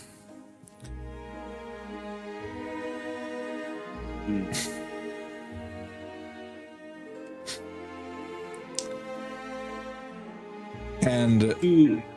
yeah, go ahead. I'm gonna cast a glance at Kirith and see if she gets my drift or not. Please get me the fuck out of here before Drago gets the same idea as Wayland. To the floor we go. Don't wait up, Waylon. Oh, please. As if I need the ghost of my daughter to keep haunting me. Go on, Saltbrook. Run along. You would do well to pick your words. Please. Your strength is as tattered as your banner. Ta-ta. I'll be here, watching with two eyes. 2 eyes of a second life. They're the same. Subtle reminder that I fucking killed him! Ha! Ethel, you do see Archimedes and Naria, Solbrook and Kirith on the dance floor. Aline looks to Grimorian, then to Dale. Do you dance, Dale? I absolutely dance. In fact, I would say that it's a second language to me. Perhaps my first. Some would say my first. Shall we? And the two of you go off to the dance floor. Grim just sort of stands there. Ethel, what now? Oh, I think you know. And I kind of like see if my dad is looking to make sure I behave. He looks at you with his arms crossed and then over at Grim and sighs a little bit. Go on. Before I change my mind. Oh, not what I was. Okay. Sure. Oh, wait, what did you mean? Oh, no, I meant like he'd be expecting me to dance and behave. And like follow the custom that is dancing. Oh my god, yeah. 100%. Like completely unspoken? Absolutely. Especially with what he wrote in the letter. Mm-hmm. Now the question is, will you dance with your father first? Or will you dance with someone else?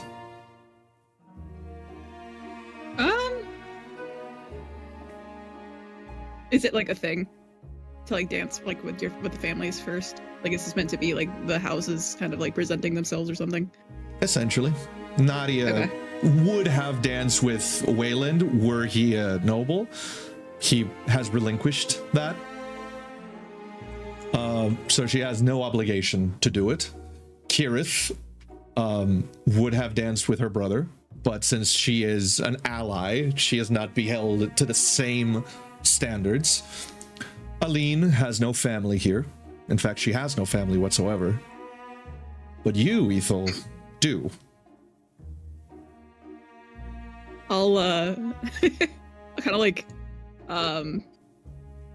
take Mike where my hand is resting in Grim's arm and like run down to his hand really quick, and I will like palm him the knife that is hidden in my dress.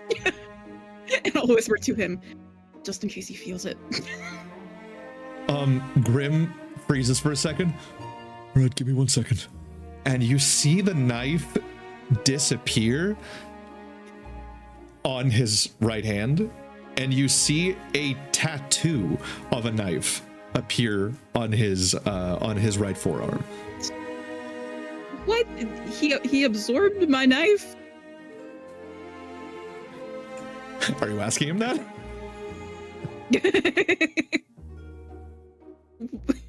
Yeah, sure, why not? I'm feeling cheeky. I'm feeling froggy.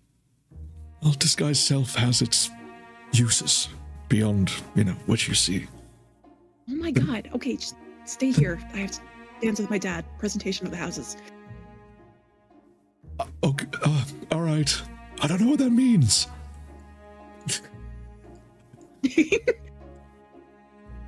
As the two of you take to the floor, you see Grim, Drago, Karlak, Wayland sort of waiting in the wings. And you see the elf prince standing at the other side. The dance begins. Archimedes and Nadia, what are the two of you talking about during this dance? Tell me how this is going. I'm just emptying, very awkwardly trying to follow Aria's vague instructions on how the hell to dance. He's counting. Yes, orc dance not good here. Lending. Orchimedes, give me a performance check, please. Oh lordy. You have a +1 to it, so it's not a negative. It's going to be at a disadvantage, seeing it's a dance that I'm unfamiliar with, or I'll let you do it at regular very nice. because she is leading. that's- So Oh, 19. 19. Orchimedes, tell me why ain't nothing but a heartache. No, tell me why Orchimedes is. Yeah, tell me why Orchimedes is following Nadia's instructions so well. There's a reason here, but I want you to tell me what it is. Decide. Wife. No. My wife. My wife. With my wife Susan. Because dancing is, especially this style of dancing, is all just set moves, of like that are numbered in time with a pattern, similar to engineering, really. So I'm guessing he's kind of figuring out the pattern and steps and memorizing it, sort of mechanically, but I see. going with it. Fair enough. He doesn't know. Are the two of you talking about anything while this is going on? So Nari just kind of looks at him and goes, you know what? You're terrified of crushing my toes, I can tell. I am take away the variable. And then she just steps on his boots. Aww. And they dance like that. Hey, Oh, that's that is better. so cute. Both of you put inspirations on your pages. Like, goddamn, this is adorable.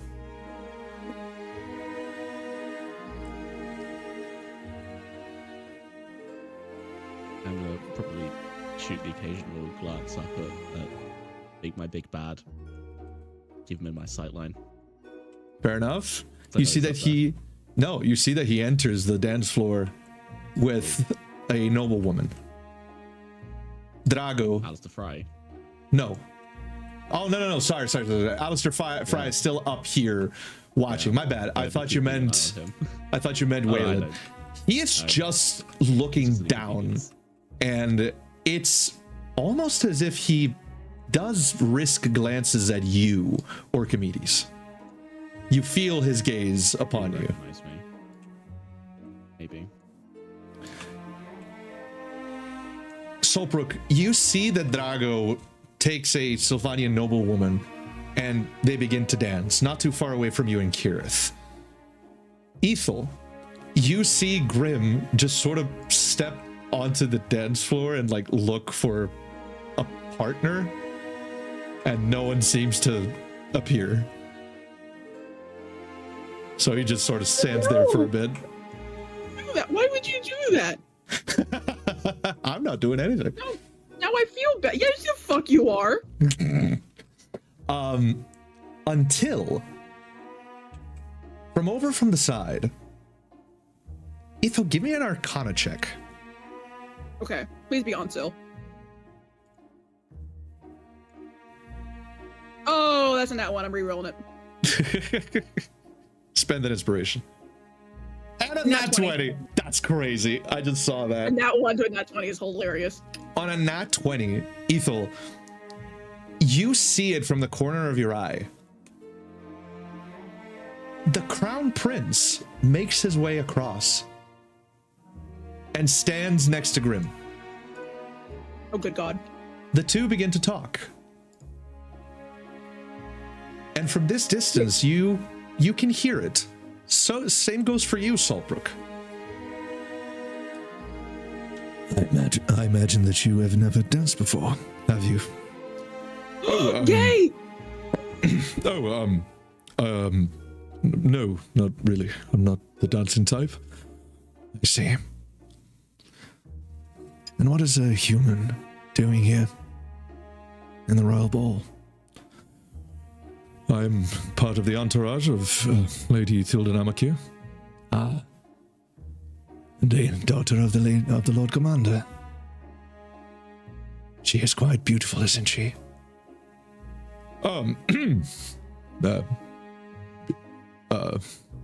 It's all right.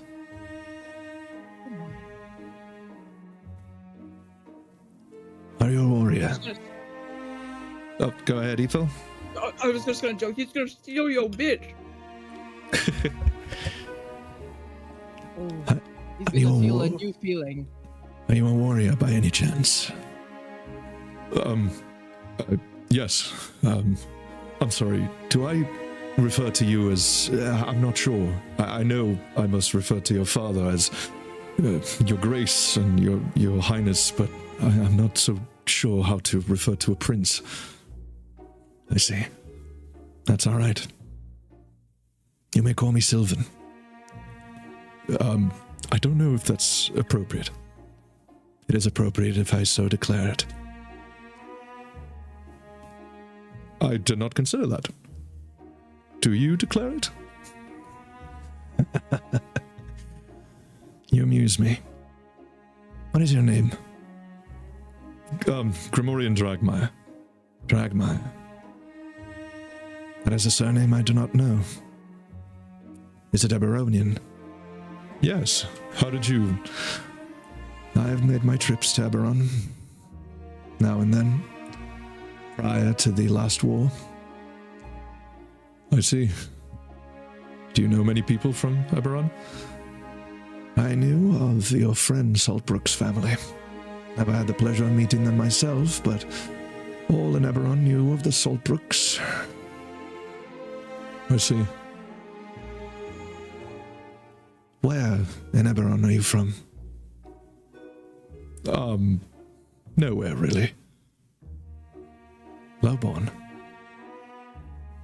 But with a last name. A house name. It's complicated. I see. Well, don't let me keep you. Thank you for your company. Thank you for yours. If you'll excuse me. Ethel, you see him walking directly towards you. Oh no. Lord Okay, Commander. before this happens, I would like to say I proposed in the chat that Dale transforms into the most beautiful woman anyone's ever seen in their lives. Cinderella troll this man, disappear forever, and ruin his life. Yek agreed. Okay, that's fair. But I will allow this to proceed because it's drama. Okay. Ethel, as he begins making his way to you, you notice that your father notices it too. Well, you know what's about to happen. I look at my father with fear in my eyes. The Crown Prince is not someone to be afraid of.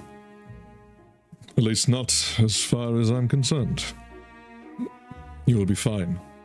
Simply do not embarrass our house, please. Encouraging as ever, Father. Ah, Your Highness. Lord Commander, it is a pleasure. Pleasure's all mine, sir. Your daughter? Yes, my liege. Ethilda Namakir. Second-born daughter of my house. Splendid. Lady Ethilda. Your Highness. Okay. Thank you. Line! Line! Lady Ethilda, would you grant me a dance? Blue screen.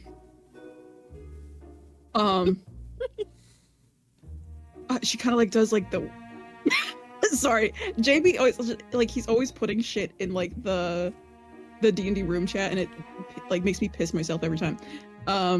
It's the Sorry. no Like- Bugs Bunny. Just the We'll do like No. new. She'll do like a little pitiful half curtsy and kind of put out her hand, I guess. You see Ethereon bow and move over to the side. In fact, he stands next to Grim. Sylvan bows to you as well. You can tell that this man is extremely refined.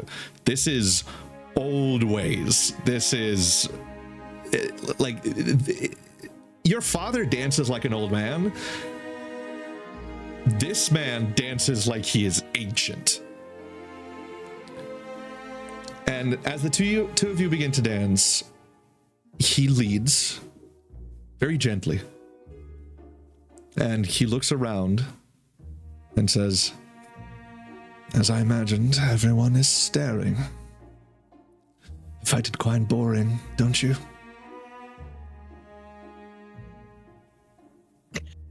She's So icky.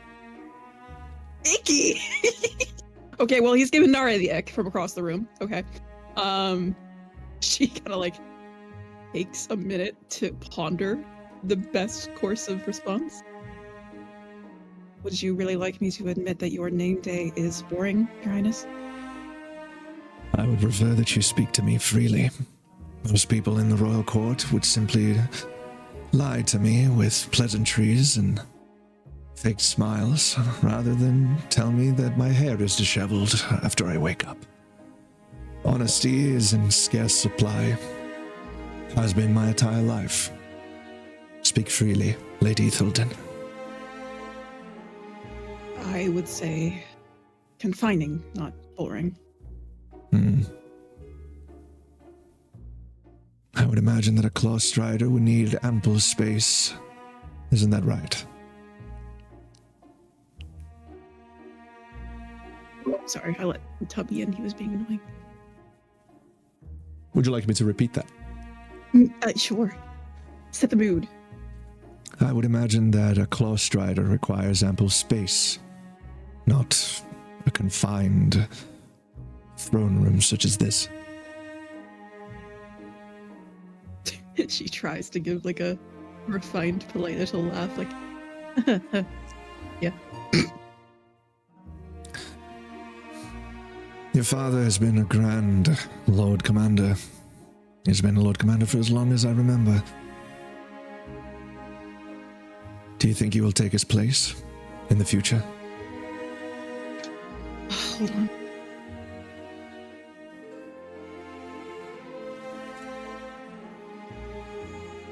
Mom, not now. I'm dancing with the prince. Oh.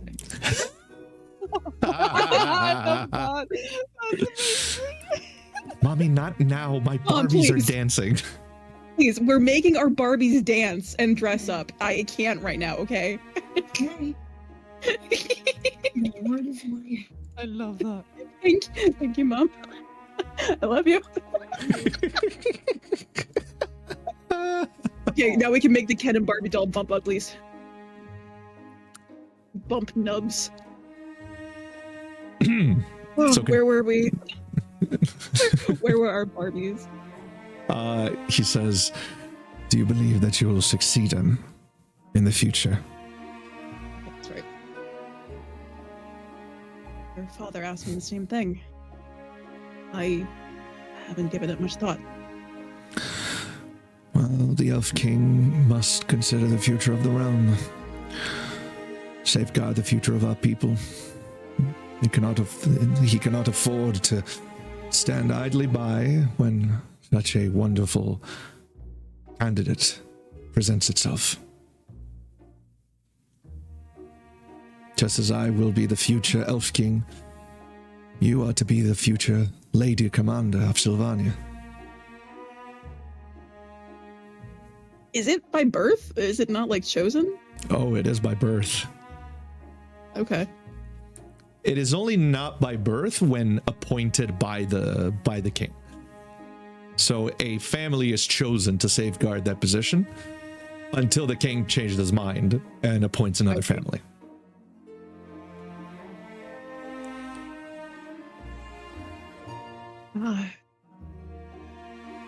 She'll attempt to make a joke. Well, it sounds like a future job is at least secured. Indeed. Father worries too much about public opinion. I find, Lady Thilden, sometimes a king must do unpleasant things. Ethan, roll an insight check for me. Is he gonna stab me? Oh. Lord. Something Eldritch Blast. Oh, hold on. No, I'm re-rolling that. I have so many re-rolls with my new abilities. Okay, 22. On a 22, Ethel, you can't put a word to describe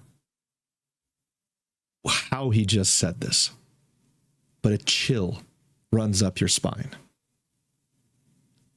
He says, history remembers victories, not methods.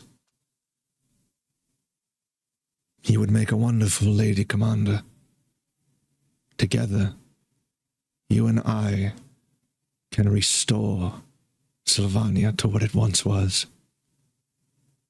I'm getting Anakin Skywalker vibes. I'm just saying I was a filthy Raylo back in the day.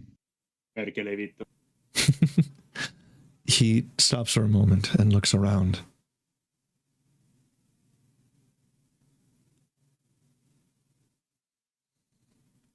The Mad King is only mad because he lost, Lady Thilton. I do not intend to lose. And with a weapon like you by my side,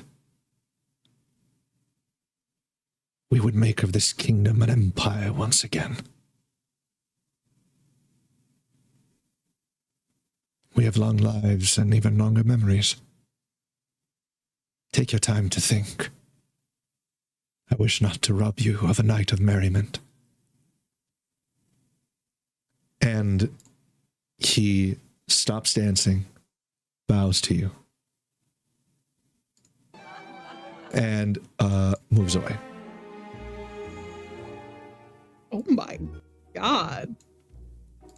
Christ. Grim's got competition. He Oh, no. It would have been perfect if he wasn't blonde. Kill him. And probably Kill my him cousin? now. He is your Welcome second to nobility. He's your second degree cousin. Yeah, it's always like that. In You are Ah, you're one generation above him.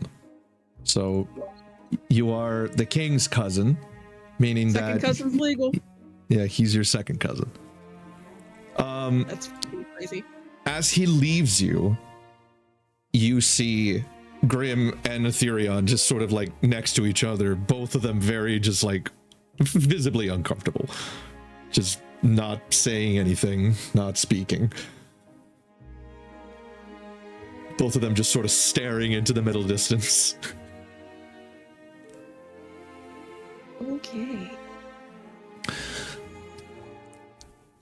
I'm gonna swing past and I'm gonna pick up Grim like a hitchhiker. Okay. My rotating third dance partner. Yep. Surely not a scandal at all. As you change your partner, Ethel, again, you notice that the people across the room begin mingling and changing again. Oh, okay, so it's not that crazy. Oh, no, not that crazy. Oh, love it. And Add scandal. Oh, no, continue. And as the partners begin to change, you can all tell that the King's Guard is keeping a very close eye here, because VIPs are moving around and mingling. Mr. President, get down! Solbrook, a noble woman, comes in and takes the place of Kirith. Get away from that! Oh my god. And Kirith ends up No. with her brother. I knew this Oh, would fantastic. happen. Shit. Nadia and Orchimedius. Fantastic. Hello there. And then I need more screen time. Orchimedius, suddenly you feel a tug on your hand from the side. Hmm. It's a gentle tug. Mm-hmm. And you see the Infernal Royal Guard. Get fucked, sir. Okay, I have my own teeth and a little chuddy. She takes your hand and pulls you away from Naria. I will greet her in Infernal Oh, what do you say? as I speak it. Hell yeah. Hells yeah. I'll just introduce myself in Infernal because I can't remember what language we're using for Infernal. But yeah, I'll just introduce myself as German. Comedian Steven Scorcher. Pleasure to meet. Question mark sort of thing because I don't actually know who this is. She takes a second and her eyes go wide. Oh, gods. Yeah, Demon Scorcher. Hell's bells. Mm-hmm. Karlak Cliffgate. Sorry, who was your father?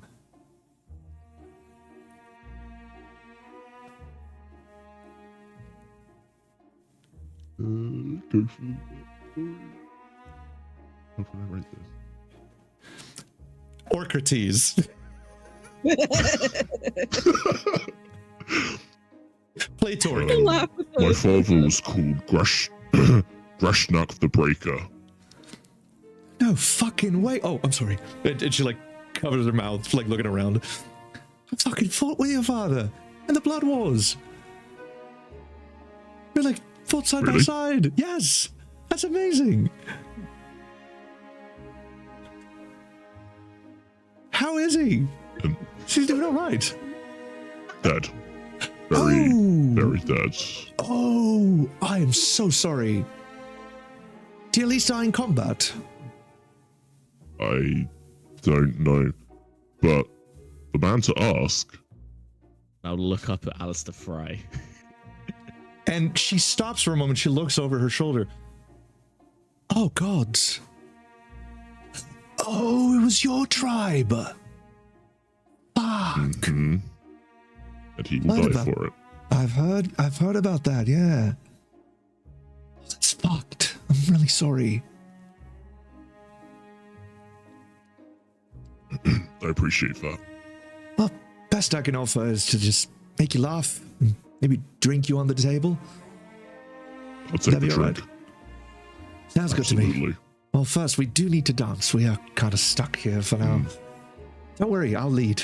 Just follow me. And she starts dancing with you. Can Narya quickly skedaddle away to Dale? Dale, I need my bard. I need my bard to save me. Please.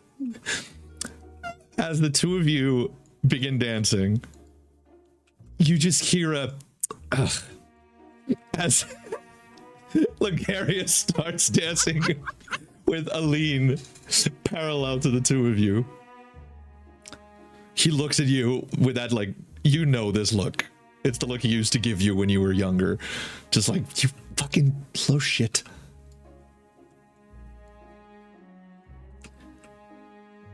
And the dance continues. Saltbrook, you are close enough to hear Drago and Kirith.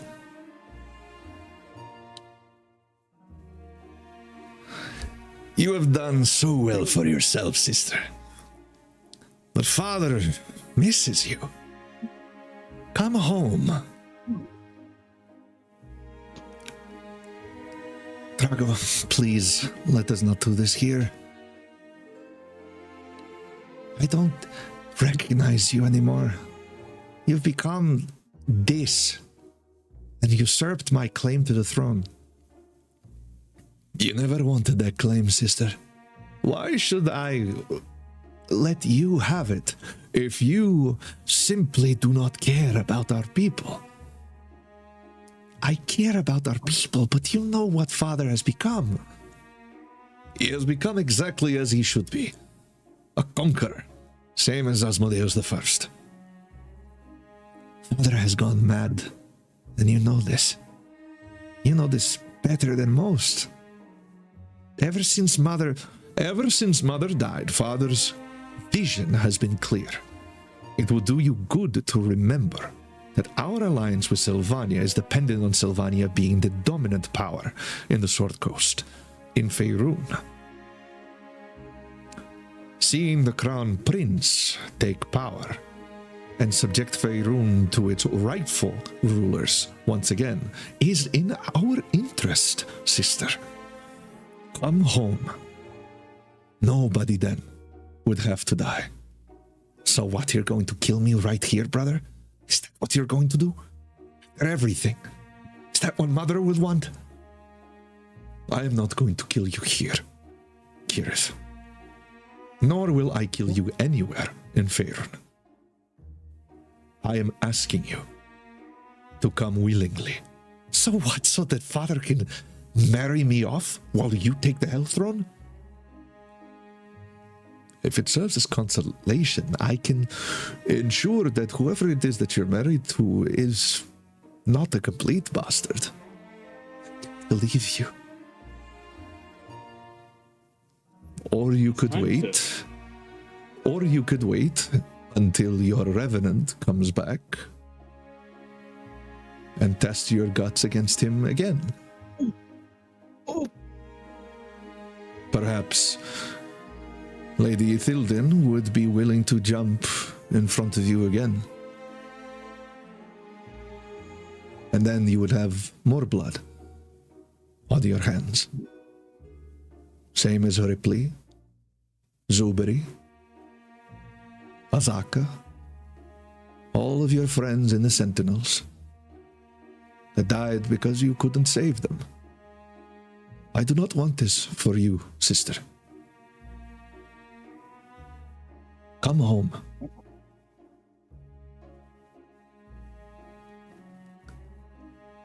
Time to hit the tactical button. The what? The tactical button and scoop Kirith away from the chudling.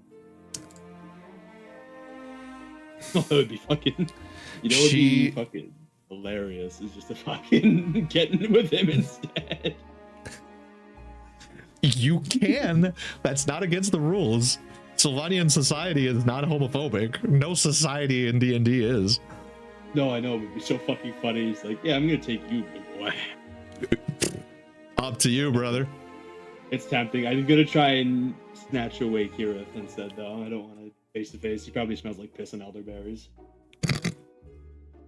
You laugh, so it's possible, and it's probably true. As you come in, do you grab a hold of Kirith's hand? Yes.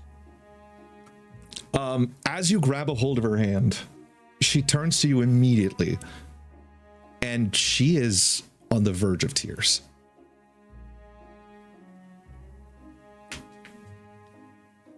Oh. All right, fine. A little bit this way. Shift a bit to the left. And save a quick little shit-eating grin towards her brother as I shift away.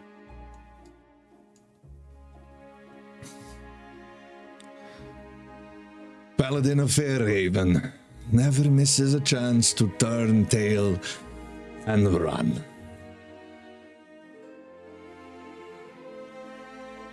I'm gonna no response that and mog him.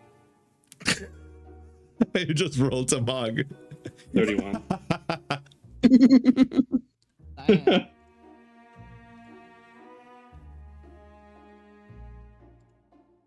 No As tears.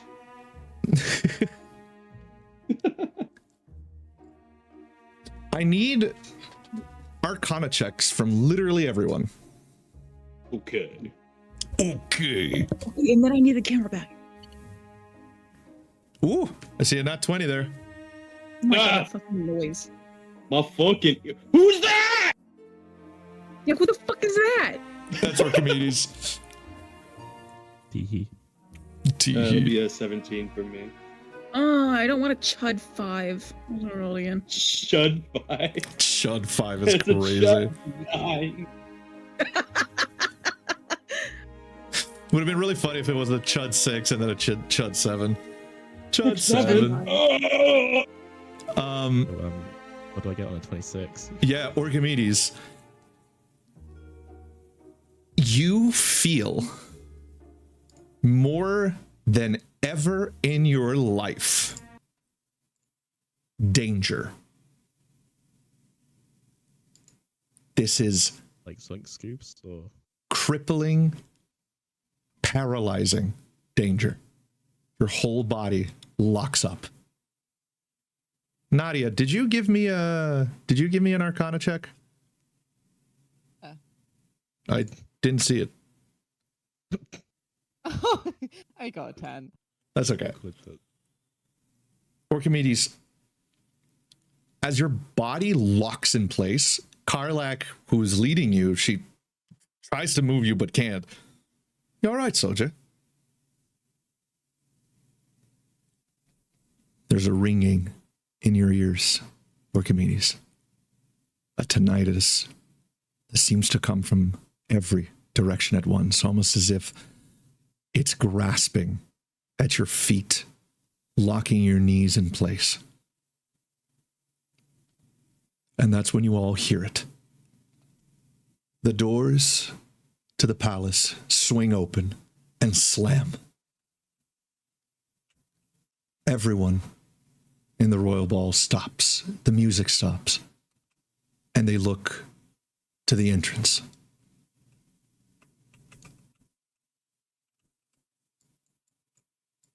And then the Darth Maul theme starts. Standing there, you all see a mysterious figure. Wearing strange garb and a mask. It's a certain stinky blue bitch. I'm gonna gut him. A lone figure appears wearing Kozakran clothing. Nadia, give me a history check. Ithilden, give me a history check.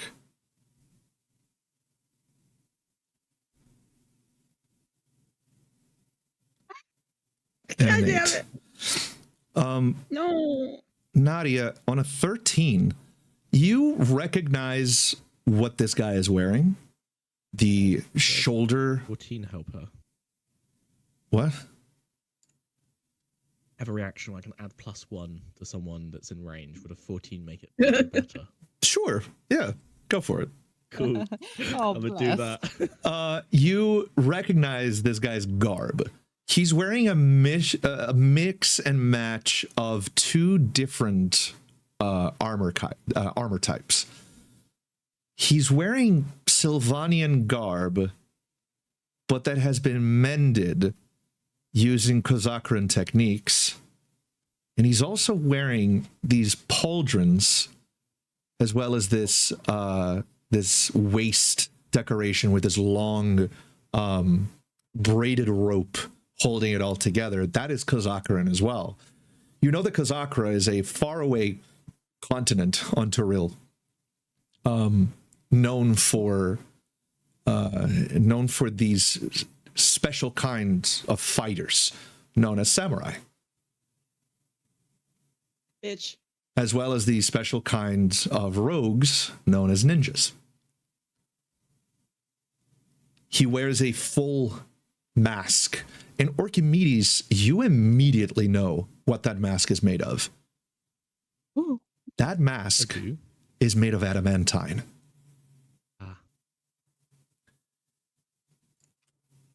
The silence is absolute. It's oppressive. And as he begins to take steps, guards and soldiers begin to block his path. And when he refuses to obey, they swing at him. And inexplicably, he simply isn't where they're aiming.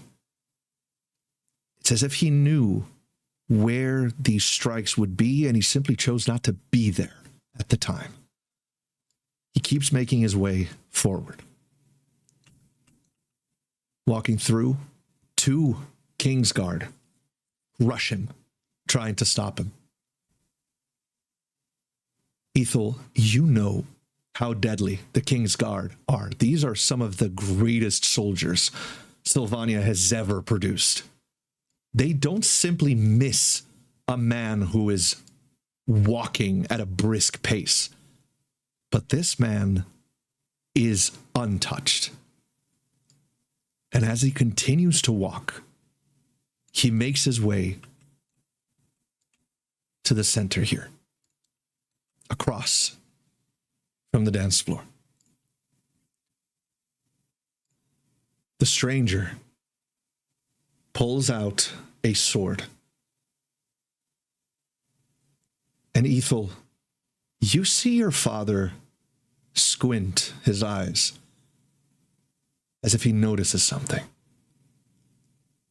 He points a finger towards the Elf King and says, Traitor. You sold our future. You buried our history. You abandoned your people.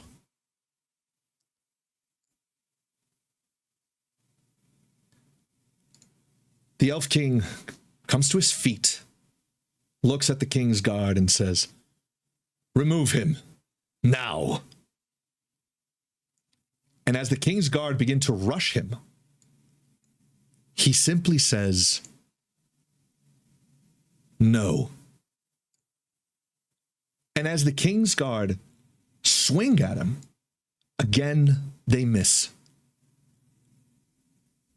And they miss so spectacularly that they trip, fall, and knock themselves unconscious. Looney Tunes up. He's jumping for joy. Oh, there we go. Oh my gosh. Violence.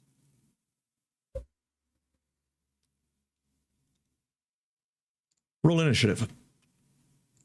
Uh-oh. Well, hold God up. damn it. I have no stake in this fight. Wait. My off-screen I am Ithel fighting Grim for someone else. dancing RP. Fuck you. What is it gonna be a deleted Exactly. scene on the DVD? Oh my god. I forgot about this. Slow I can't wait burn. for all the Slow I burn, can't wait baby. for all of the evil people in the room to start trying to The fight us. shipping has this But the ship but hasn't but sailed. exactly. Rod, why do I have to fight him? You don't. Oh, It's cool. not my king. Yeah, I'm not doing that one for my initiative. Hey, I'm going to take advantage of the situation and go kill someone. Oh. I can't get a good initiative roll. Let me try. Oh, I have plenty. 18. I have plenty. We'll do one more. One more reroll for fun. Okay, I'll go fuck myself then. You do that. That's me.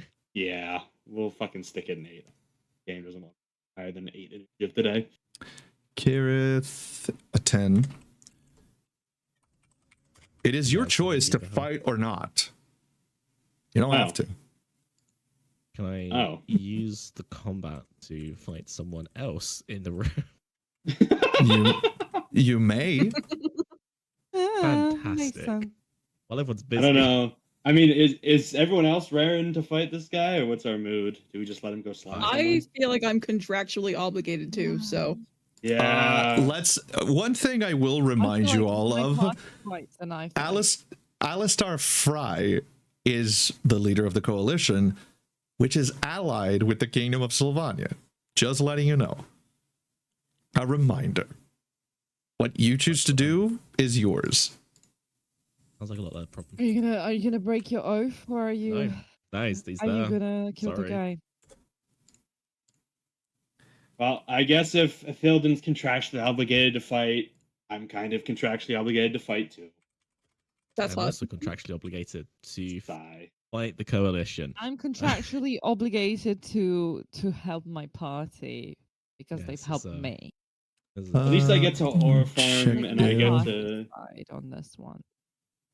At least I get to Aura Farm and like swing my arm out and summon my sword in some cool motion, and twirl it around a bit. And get Yeah, ready. exactly. I am unarmed. Well, I Interruptions. had a spicy I was fun way waiting of for the getting my knife back, time. but no.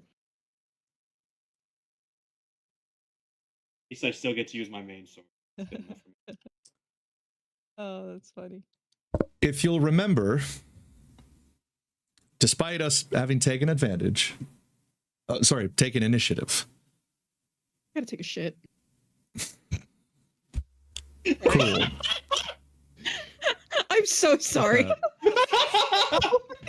Taking it. I gotta shit. My ass is exploding. Let me shit now. We could take a little break. So we Like, can go in a live into conversation. Yeah, let's take a break. in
All right, and we return. So, despite us having already rolled initiative, I'm going to let you all know right now, as per the Tome of House rules, this song is going to begin to play. My friends, welcome to the first instance of overwhelming odds. Uh-oh. Like scoops. If you need a refresher on what overwhelming odds is, just in case you have forgotten. Hang on, let me try remember. It was essentially a battle that we were actually going to lose, and we had a choice whether to run away or not, Essentially. As per the Tome of House rules, let's go to overwhelming odds, 25.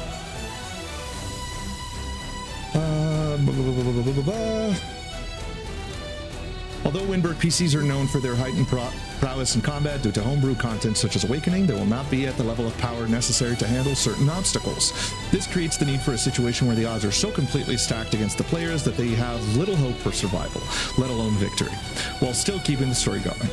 The overwhelming odds ruling is an offshoot of the real-time combat system, which focuses on RP-centered mechanics to resolve an encounter with an enemy so overwhelmingly powerful, the normal mechanics would guarantee a PK, if not a TPK. Whenever overwhelming odds is declared by the DM, the players involved enter a stage of real-time combat where they will simply struggle to survive the encounter, either by escaping or by avoiding death after defeat. Surviving an overwhelming odds encounter grants all involved players one level of exhaustion and one inspiration. This does not mean you have to run. You can still be involved in this. But if you attempt to fight him head on, most of you will die. Who is he? So, the king is meant to die. Is he?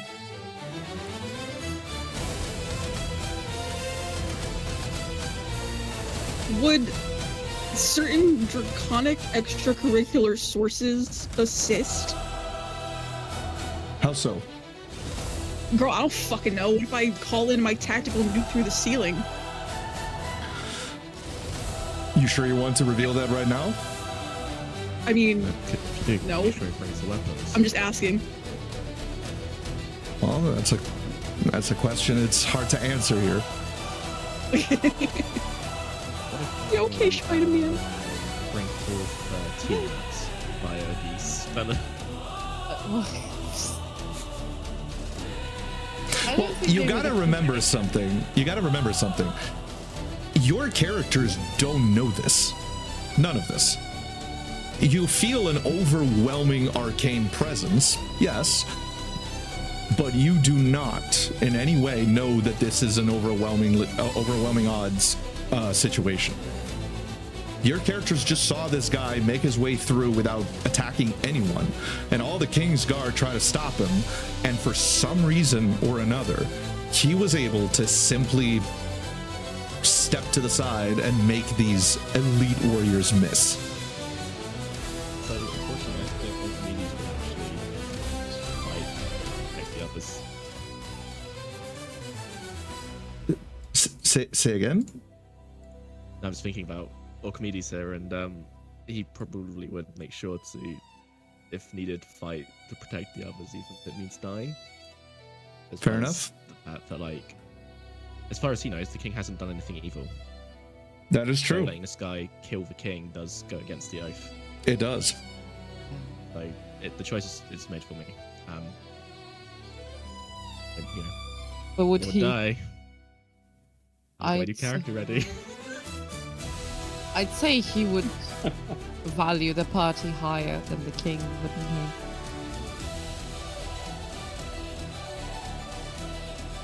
I will very much so prioritize the well-being of the party over the Chetty King. Absolutely. Although Archimedes is a paladin. In the words of Steve Rogers, we don't trade lives. An innocent is an innocent. That would be my argument regarding the Yeah. God, Is a king ever truly innocent? Oh yeah, he hasn't Sorry. massacred my people recently, so A really good question. Is he Pretty really low bar. innocent? We did see some of the horrors that happened when Sylvania moved back into the territories they had previous to. Not exactly an innocent, so no. We also want to take into the ethics. Does he want to die? I mean, look at him. My Great God. question. All right. Real-time combat begins. Anyone can declare an action at any time. I summon my blade. I'm gonna make a wall of fire in front of them. Okay. Immediate. I'm scared. All right. We're going to. Fire big. Yeah. ooh, big fire.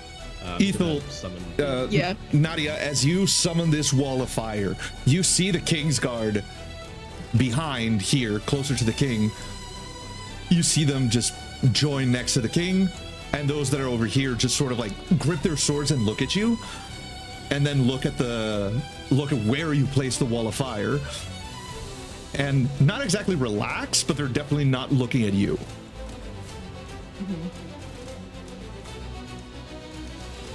Okay, next up.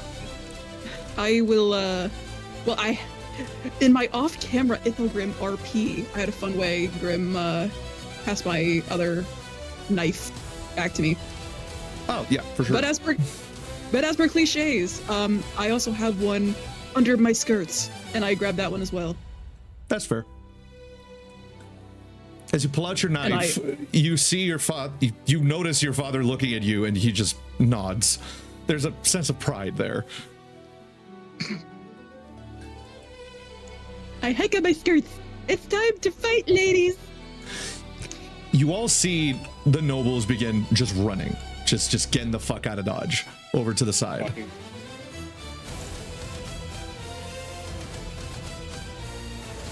Would anyone else like to act here? I'm gonna move sort of be in front of the party and at the same time, essentially some of the arcane armor.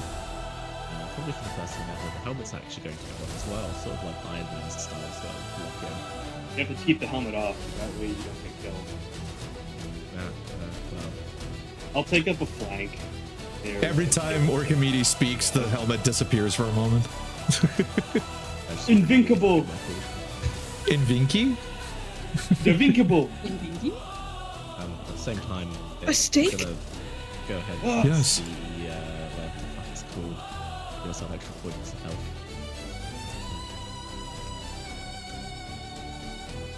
Guardian armor defensive.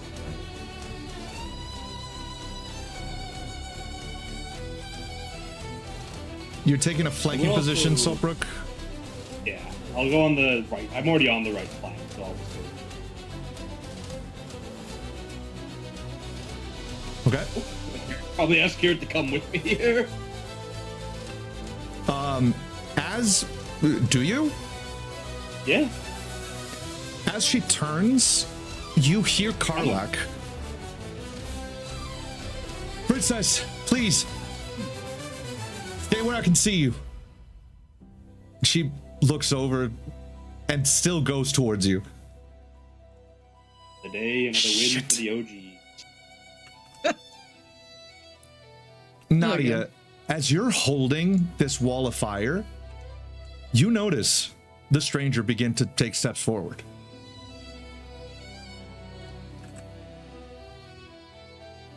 Your magic has turbulence to it. It's not this perfect, consistent thing. And as the stranger takes a step forward, those natural turbulences open a pathway for him. Almost as if he knew where that turbulence was going to be. And he just walks through it unscathed. He looks at you, Orchimedes, through the mask, and you can just hear him say, "Please step aside. I do not wish to cause any more harm than I need to."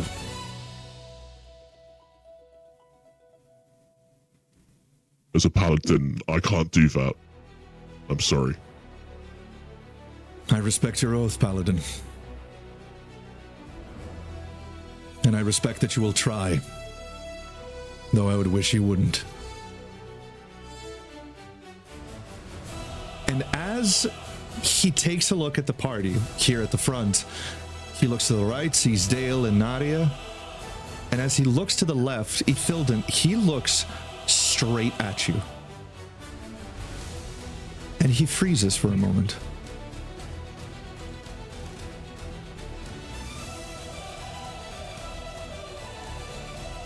It's at this moment, Ethel, that you hear crackling static electricity coming from behind and to your right. And faster than you have ever seen anything move. And I mean anything. Aetherion bursts in from behind. Even Grim has to brace himself as Aetherion passes by him. The sheer air pressure of Aetherion occupying a space next to him at that velocity and then moving pulls Grim forward. He has to brace. And he is immediately upon the stranger. Ethel, you see your father put his hand behind his back and draw this huge fucking axe. And he swings it down. You know, you have heard stories of your father fighting, though you yourself have never seen him fight at 100%. He swings this axe down, and this scream, this whine of electricity trails behind the swing. And the stranger simply leans to the side slightly, and the swing misses him by a micron. The stranger simply puts his hand on Aetherion's chest, and speaking in Kozakaran, a language that none of you have ever heard, he says a combination of words, and from his hand erupts a stream of water that begins to push Aetherion back. Orchimedes, he's directly in front of you, and you can see his feet gouging the stone beneath him as he is pushed back. There's no damage being dealt, but he is being pushed back, nearly touching you. This stream of water is titanic in the weight that it's producing. Will anyone act? Or you? Do I misty step behind him? You would be possible. Oh, is it like you'd be directly on the wall of fire. Okay, maybe like to the side of him is the ants. If you vaguely remember a while ago, we talked about my funny smites being a toying cost for damage types. Yeah. So if possible, I'd like to sort of misty step and basically just hit this guy with, if possible, my Guardian Armor Thunder Gauntlet Strike. And if on the off chance it does actually hit, which I doubt it will, I'd also like to cast Smite as well. Okay. As you teleport next to him, tell me how you attack him. So pretty much the second I'm teleporting, I'm sort of punching. So as soon as I appear, just sort of like the Gauntlet, just sort of like slamming forward, just best I can with both hands, in hopes that like the strike I can connect. So it's like he's braced and he's just punching forward with all of his might. Orchimedes, as you swing, an injury from a week ago twinges.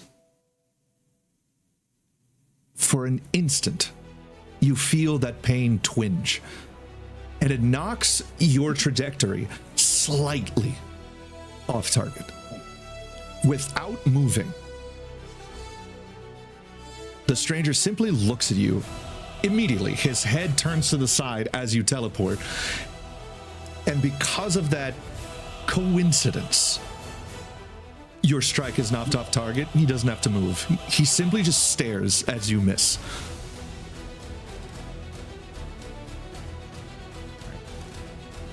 The threads of fate are not with you, Paladin. Stand down.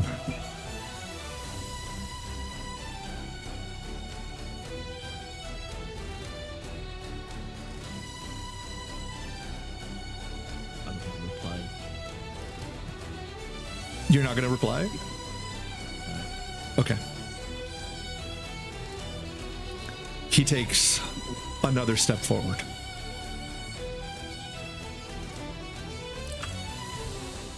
Ethel, you see Aetherion brace himself for an incoming attack.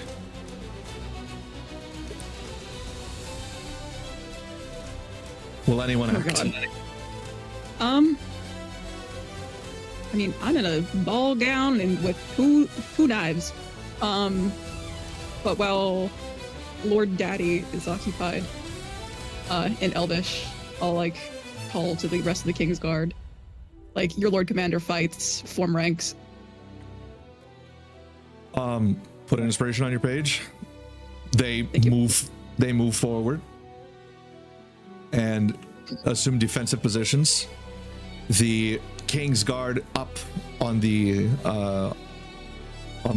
gallery, I guess, jump down. What's Mochi doing during all of this? What's your what? Cranking it. Oh, Mochi's just watching. During all of this? He has his Drinking from arms. the He, Sammy cup. he has his arms God. crossed. He has his arms crossed, and for once he's not smiling. He seems very focused. I'm actually pretty close to him. I'm gonna yell up at him. Mochi! Yeah. Who the hell is this guy? Oh, that's spoilers. I can't tell you. Fuck you mean spoilers? Get down here. What do you mean? I don't want to go down there. I'm comfy up here. Yeah, well, I was real comfy 5 minutes ago, and now I'm not. So get down here. Yeah, it's called being a hero, dummy. Aren't you supposed to be a How hero are you too? holding? I'm not a hero. I guide heroes. It's different job. Yeah, Nerga's right. What are you holding? Lazy Oh. bastard. It's a Stanley Cup. What the hell is a Stanley Cup? I'll take you all to Earth eventually. Don't worry. I think you have bigger issues right now than my cancer-giving drinking cup.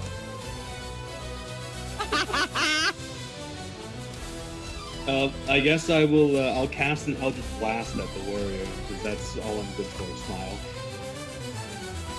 You do have line of sight. I do want to be very careful about not hitting Orchimedes. Well, big boy, I could take it. No, not really.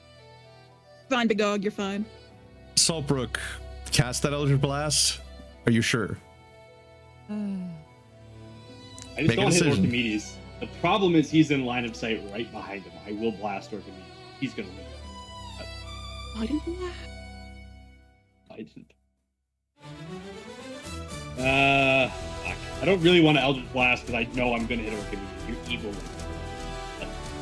It is real-time combat, so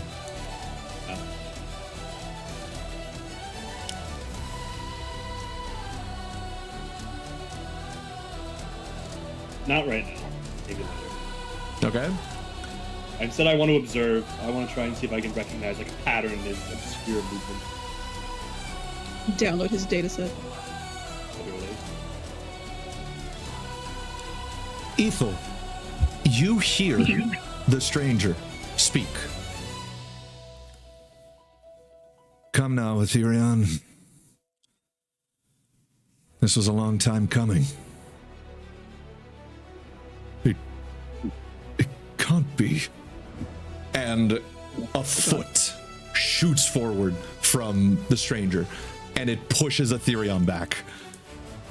It's just a front kick, and it just pushes Ethereon back. He slides on the cobblestone, never losing his balance, but taking a second to breathe as the impact against his chest.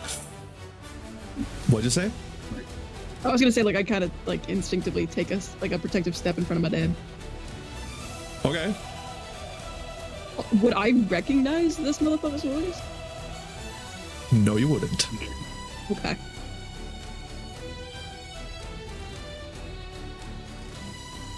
He looks down at you, Ethel. Give me an insight check. Okay. Oh, they're so close to a nat 20. Oh, that's a shitty 11. Do I re-roll that one? I think I'm gonna re-roll that one, chat. Oh, that's so much better. 22.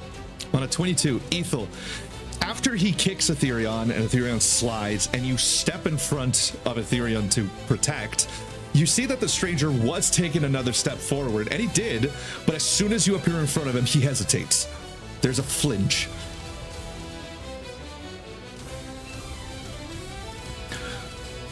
Move aside. I do not wish to hurt you. What is it you want?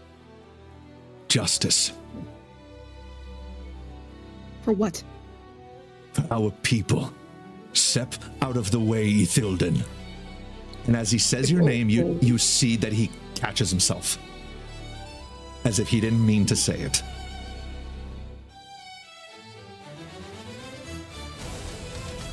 Is he warforged?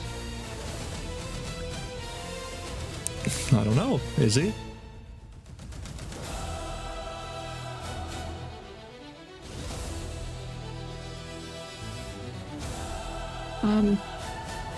Well, I can't get out of the way. What do you do? I don't need Princeling fucking executing me. I guess I will engage the man in my bow gown. You attack? I do. So badass. Oh. Okay. I kind of, yeah, I give like a first tentative strike with my stupid little fucking knives. Can I give Ithilden a death ward? Sure. Can I also give Ithilden Shield of Faith? Yes, you can. Oh Have fun with your +2. Have fun with your +2 AC. Thank you. Ethel. What was that? Roll to hit. Okay. Notice how Archimedes didn't have to. Yeah. And how 29. how the music changed. Yeah. And it's the Japanese one. Congratulations. You're all out of overwhelming odds.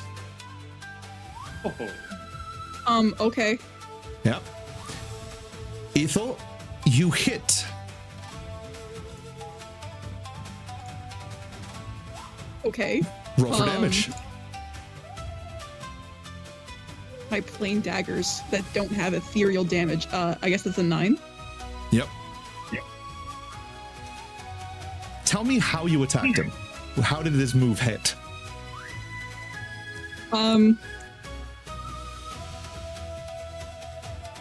She kind of went for, I guess it would be like the more elvish of the two motions. She swings with like her offhand to try to like catch him off guard. And swipes the blade at like the upper part of him. It hits, and as it does, you see him just look down and then look at you. And in his voice, there's a twinge. You could swear it's pride. He says, out of fate. I should have known. The battle begins.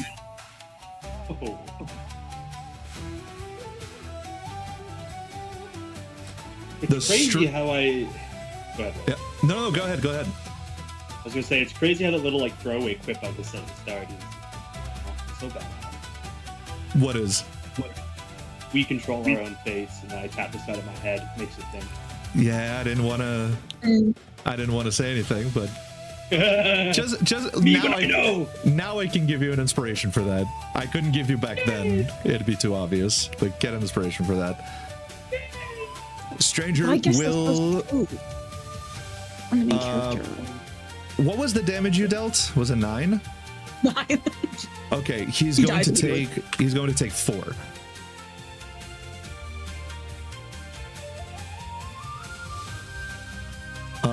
He is going to roll.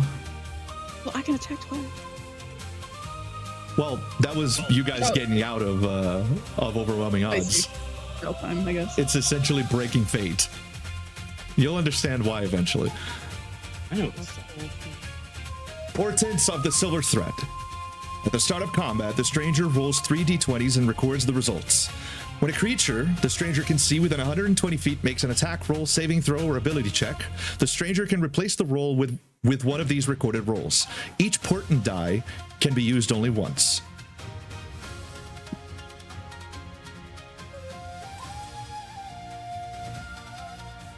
Six, 10, and 7. Not good rolls. Makes sense. He's clearly in shock. I'm just so hot.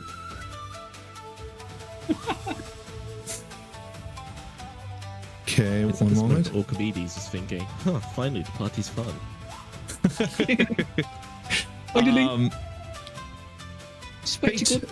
Fate-bound witnesses. At the start of each of the stranger's turns, he may choose one creature he can see within 60 feet. Until the start of his next turn, the first time that creature deals damage to him, the creature must succeed on a DC 21 Wisdom saving throw or take psychic damage equal to half the damage dealt. Ethel, I won't make you roll, since that was before the actual combat begins, but just be aware to all of you. The next thing he does is, while still right in front of you, he looks over at Grim, and under his breath, Ethel, you can hear him say, Warforged. And then he looks over at Dale and just doesn't say anything. He will not attack you, Ethel. Instead, he's going to cast Gust.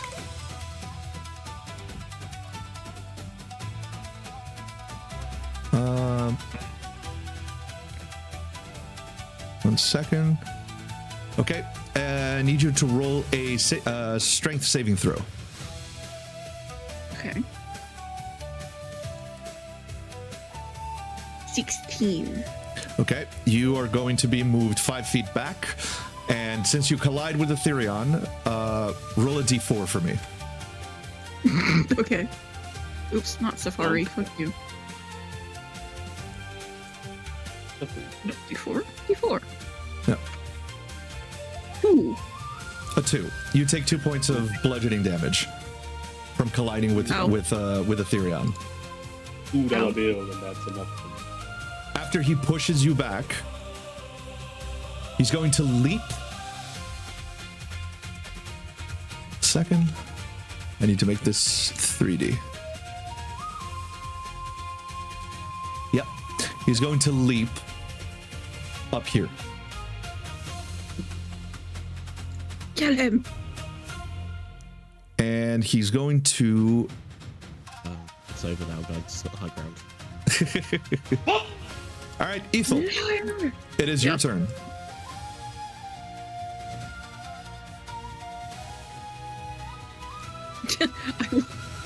Like to my dad. Do you know this guy? Focus. Now is not the time. What the fuck am I gonna do down here? I don't have my bow. That's true. Unless I can summon it out my butt. It's in my ass. I'm gonna take that as a no then.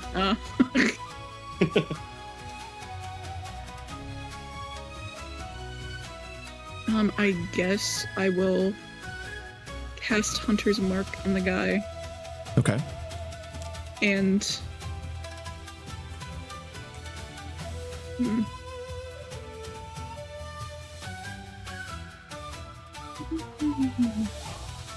oh fuck, I don't think I ever chose my martial adept things. Can I throw a fucking knife at him? Yeah. Throw the knife!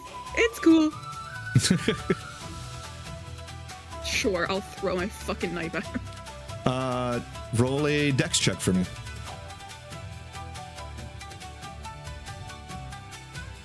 Oh my god, okay. I get 21. You hit. Roll for damage. Oh. 10?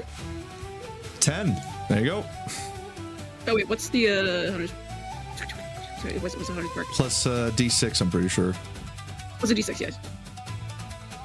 Add it. Plus 5. So 15. Ethel, Wow. tell me how this lands.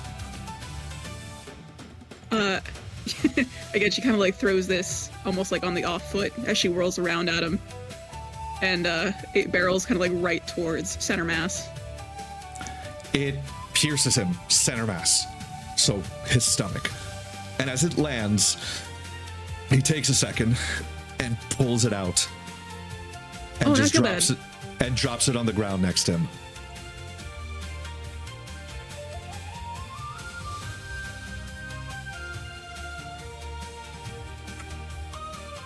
Anything else? Well, I'm thinking. What am I doing? I guess maybe move closer to the king. You may.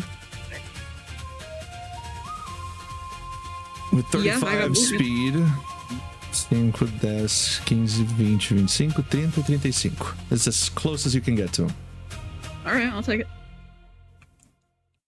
All right. Anything else? No, I will save my other knife.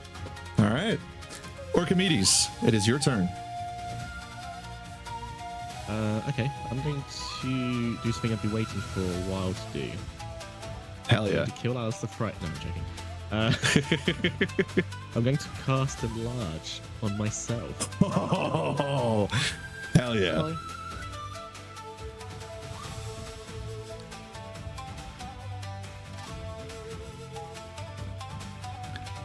Oops. Oh, it's meant to be going up. Make him bigger. So now I'm Lord Boy. Can I just jump up there?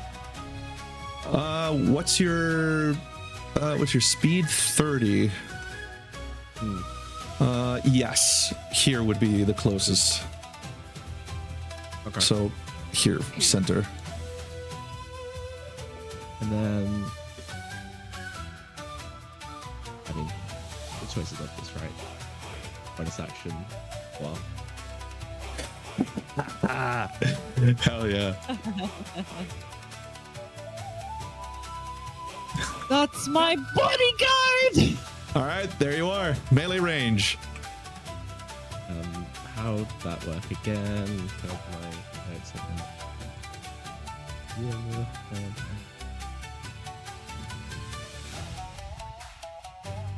I remember it was like I could do the charge and it would count as a melee attack, but I had to roll to hit or something. Yes.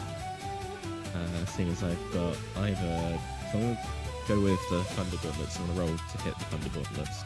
Will do. Go for it. Not 20. Not 20. Who's that guy? Oh, that's beautiful. I'm gonna then roll to hit. Adding a smite. Yeah, and I'm obviously gonna. And then yes, I'm adding. So that's 12 plus. Then No, hold on. That's 12 okay. plus plus 12 again. Oh, wait a minute. That roll for damage was already crit. So hold on. Because that's so. Remember, the way that we do it is you get max damage and then you roll normally. So 9, 10. So you get 11 already, right? And then roll to damage again, just normally. Okay. With that strength thunder gauntlets. Cool. So 15. And then am I able to cast the smite if I've already used the spell? Yeah. Oh, casting one bonus action, which you You used- hitting a target. You used it to do the wah. Fair enough. All right.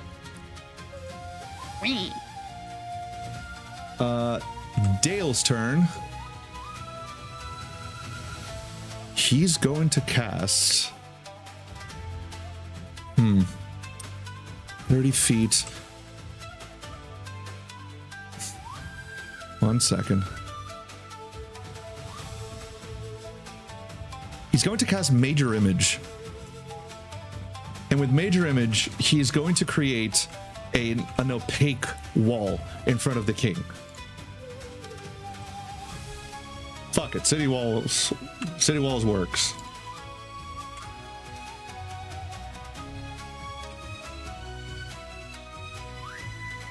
An opaque wall in front of the king to block the guy's line of sight, so he can't see the king.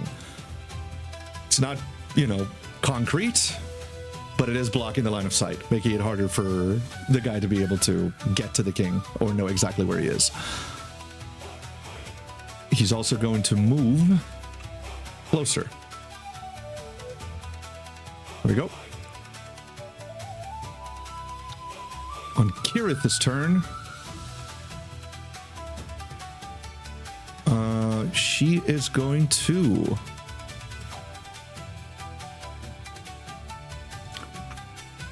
it's too far, so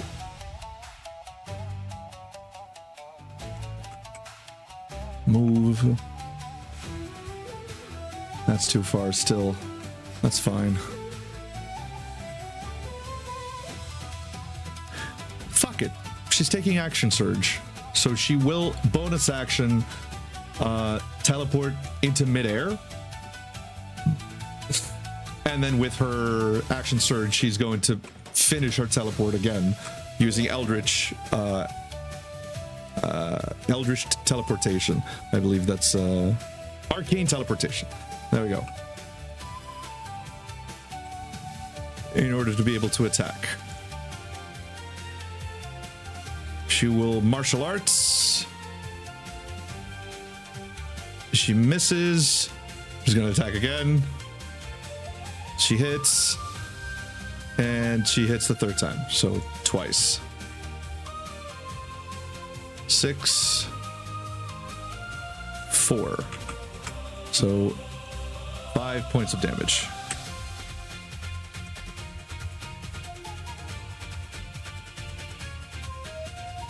And now she has to roll a whiz saving throw. 19. She fails. She takes 5 points of damage. Psychic. All right, there we go. Nadia, it is your turn.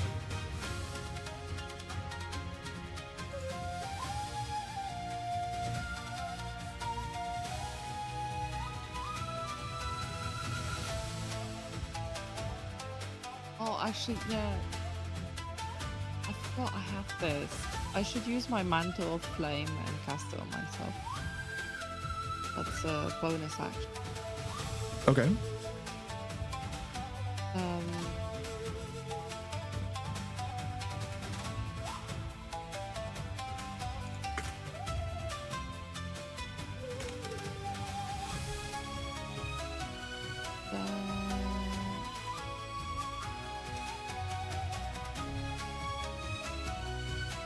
I think I'm gonna...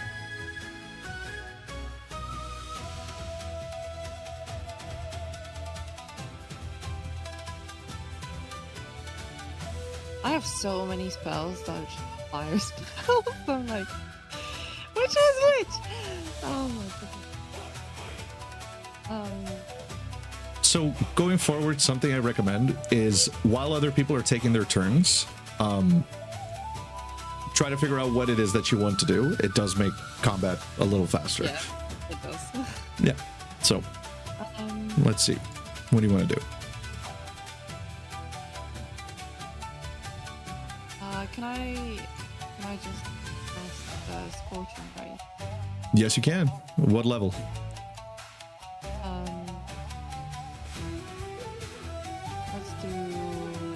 Let's do third level. At third level. Yeah. Yeah. So cast it and then roll that +9 to see if you hit.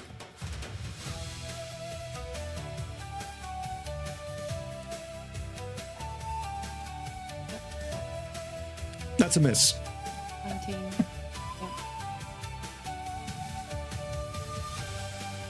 Nadia, you shoot the Scorching Ray towards him, and for the first time since the beginning of this fight, you see him actively moving to dodge. He just crouches really low, and the Scorching Ray flies above him. It would have hit center mass on him, but he has to actively move to evade it. Then he looks down at you, and then around him to Archimedes and Kirith. You still have your movement. You've used your bonus action, but you can still move.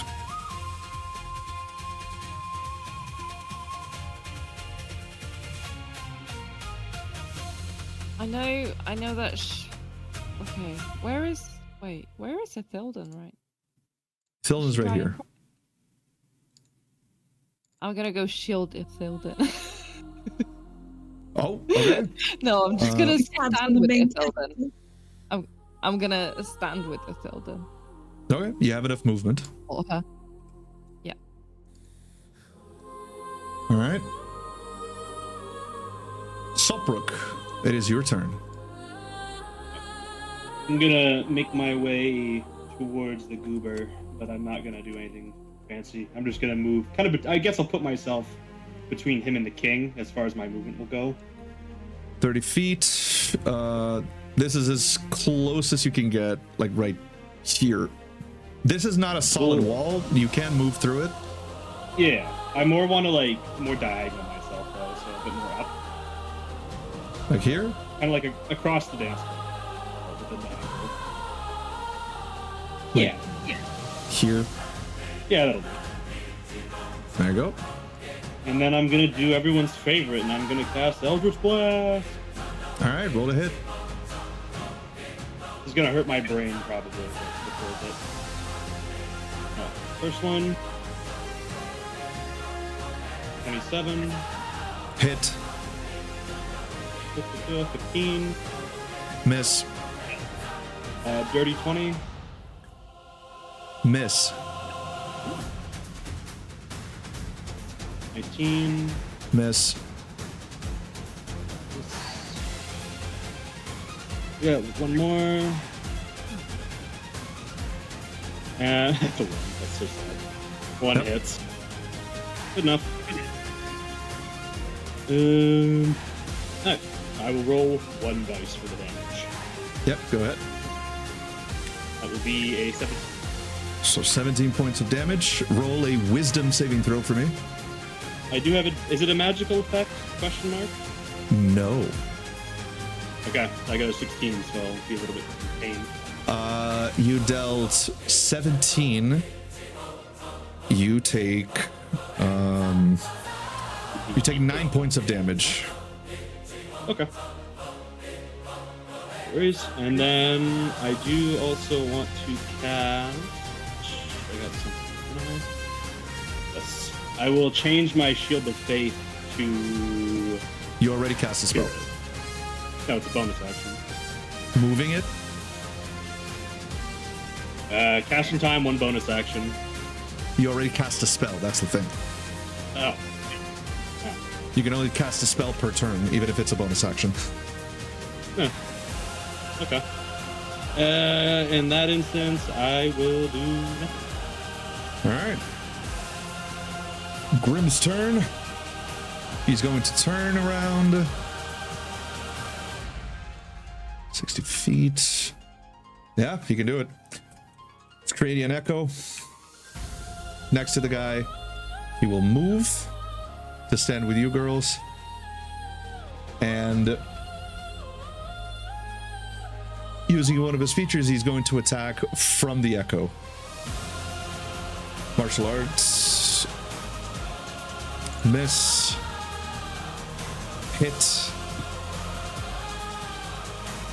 And hit. So 2 hits. 13 plus 7. That'll be 10 points of damage. He's going to roll a wisdom saving throw. He's going to take 5 points of psychic damage.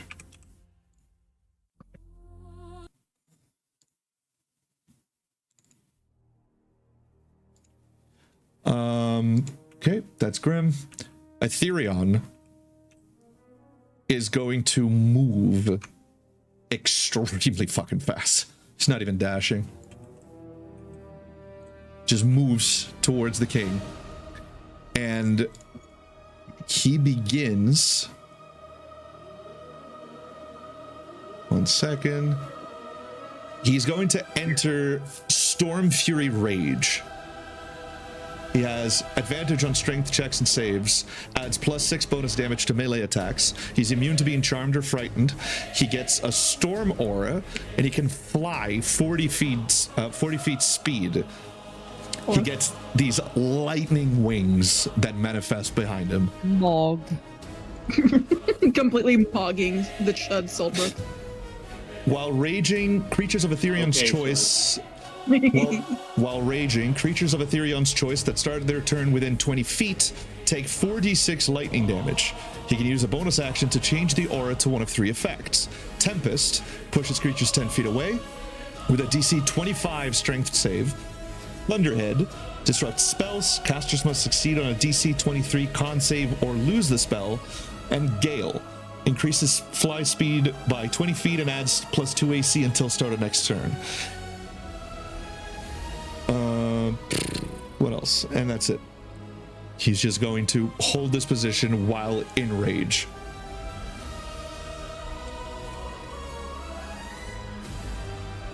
Aline is going to move as well. She does move kind of normally. All right. Round 2. It is the stranger's turn. He... Is it okay if we maybe stop here because it's 3 a.m. for us here at Beacon? Yeah. And we are starting to die. That's fine. No, that's okay. That's okay. That's okay. It was a good round. We will continue this next week. Sorry. Leave us with hype moment and aura. Yeah. My turn was terrible because I was like half asleep. That's okay. Like That's full okay. on one eye, struggling to remain open. Don't worry about it, guys. Let's just go to sleep and rest, okay? Thank you for coming. I will see you in the next chapter. The next chapter. I will see you in the next video. Bye-bye. Bye. What a session. Oh, so much happened. Screaming, I hope pissing, you- shitting, crying, vomiting, screaming, screeching. Fry still just stood there watching us like, yes. He is still just watching. He's just up there, arms crossed, watching as this goes on, just sort of. It's probably not concerned that York is now 5 times taller than him, though. Yeah. Look at that size difference. Oh my god. So if I was to awaken where I grow, Oh, you will grow again. so it does stack. You become huge. Yes. Excellent. What could possibly My god. My God. All right. It I'm goes from cutting. being a large orc to a literal fucking. Like trans. War boss. Yeah. Oh, I was thinking more like. What the fuck is the name of that one that fights? That fights Baelai?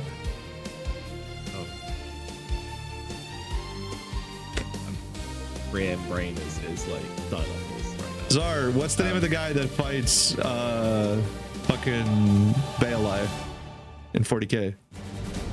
Well, That's the one. There you go, Gaskell. Done and done. All right, I'm cutting the microphone.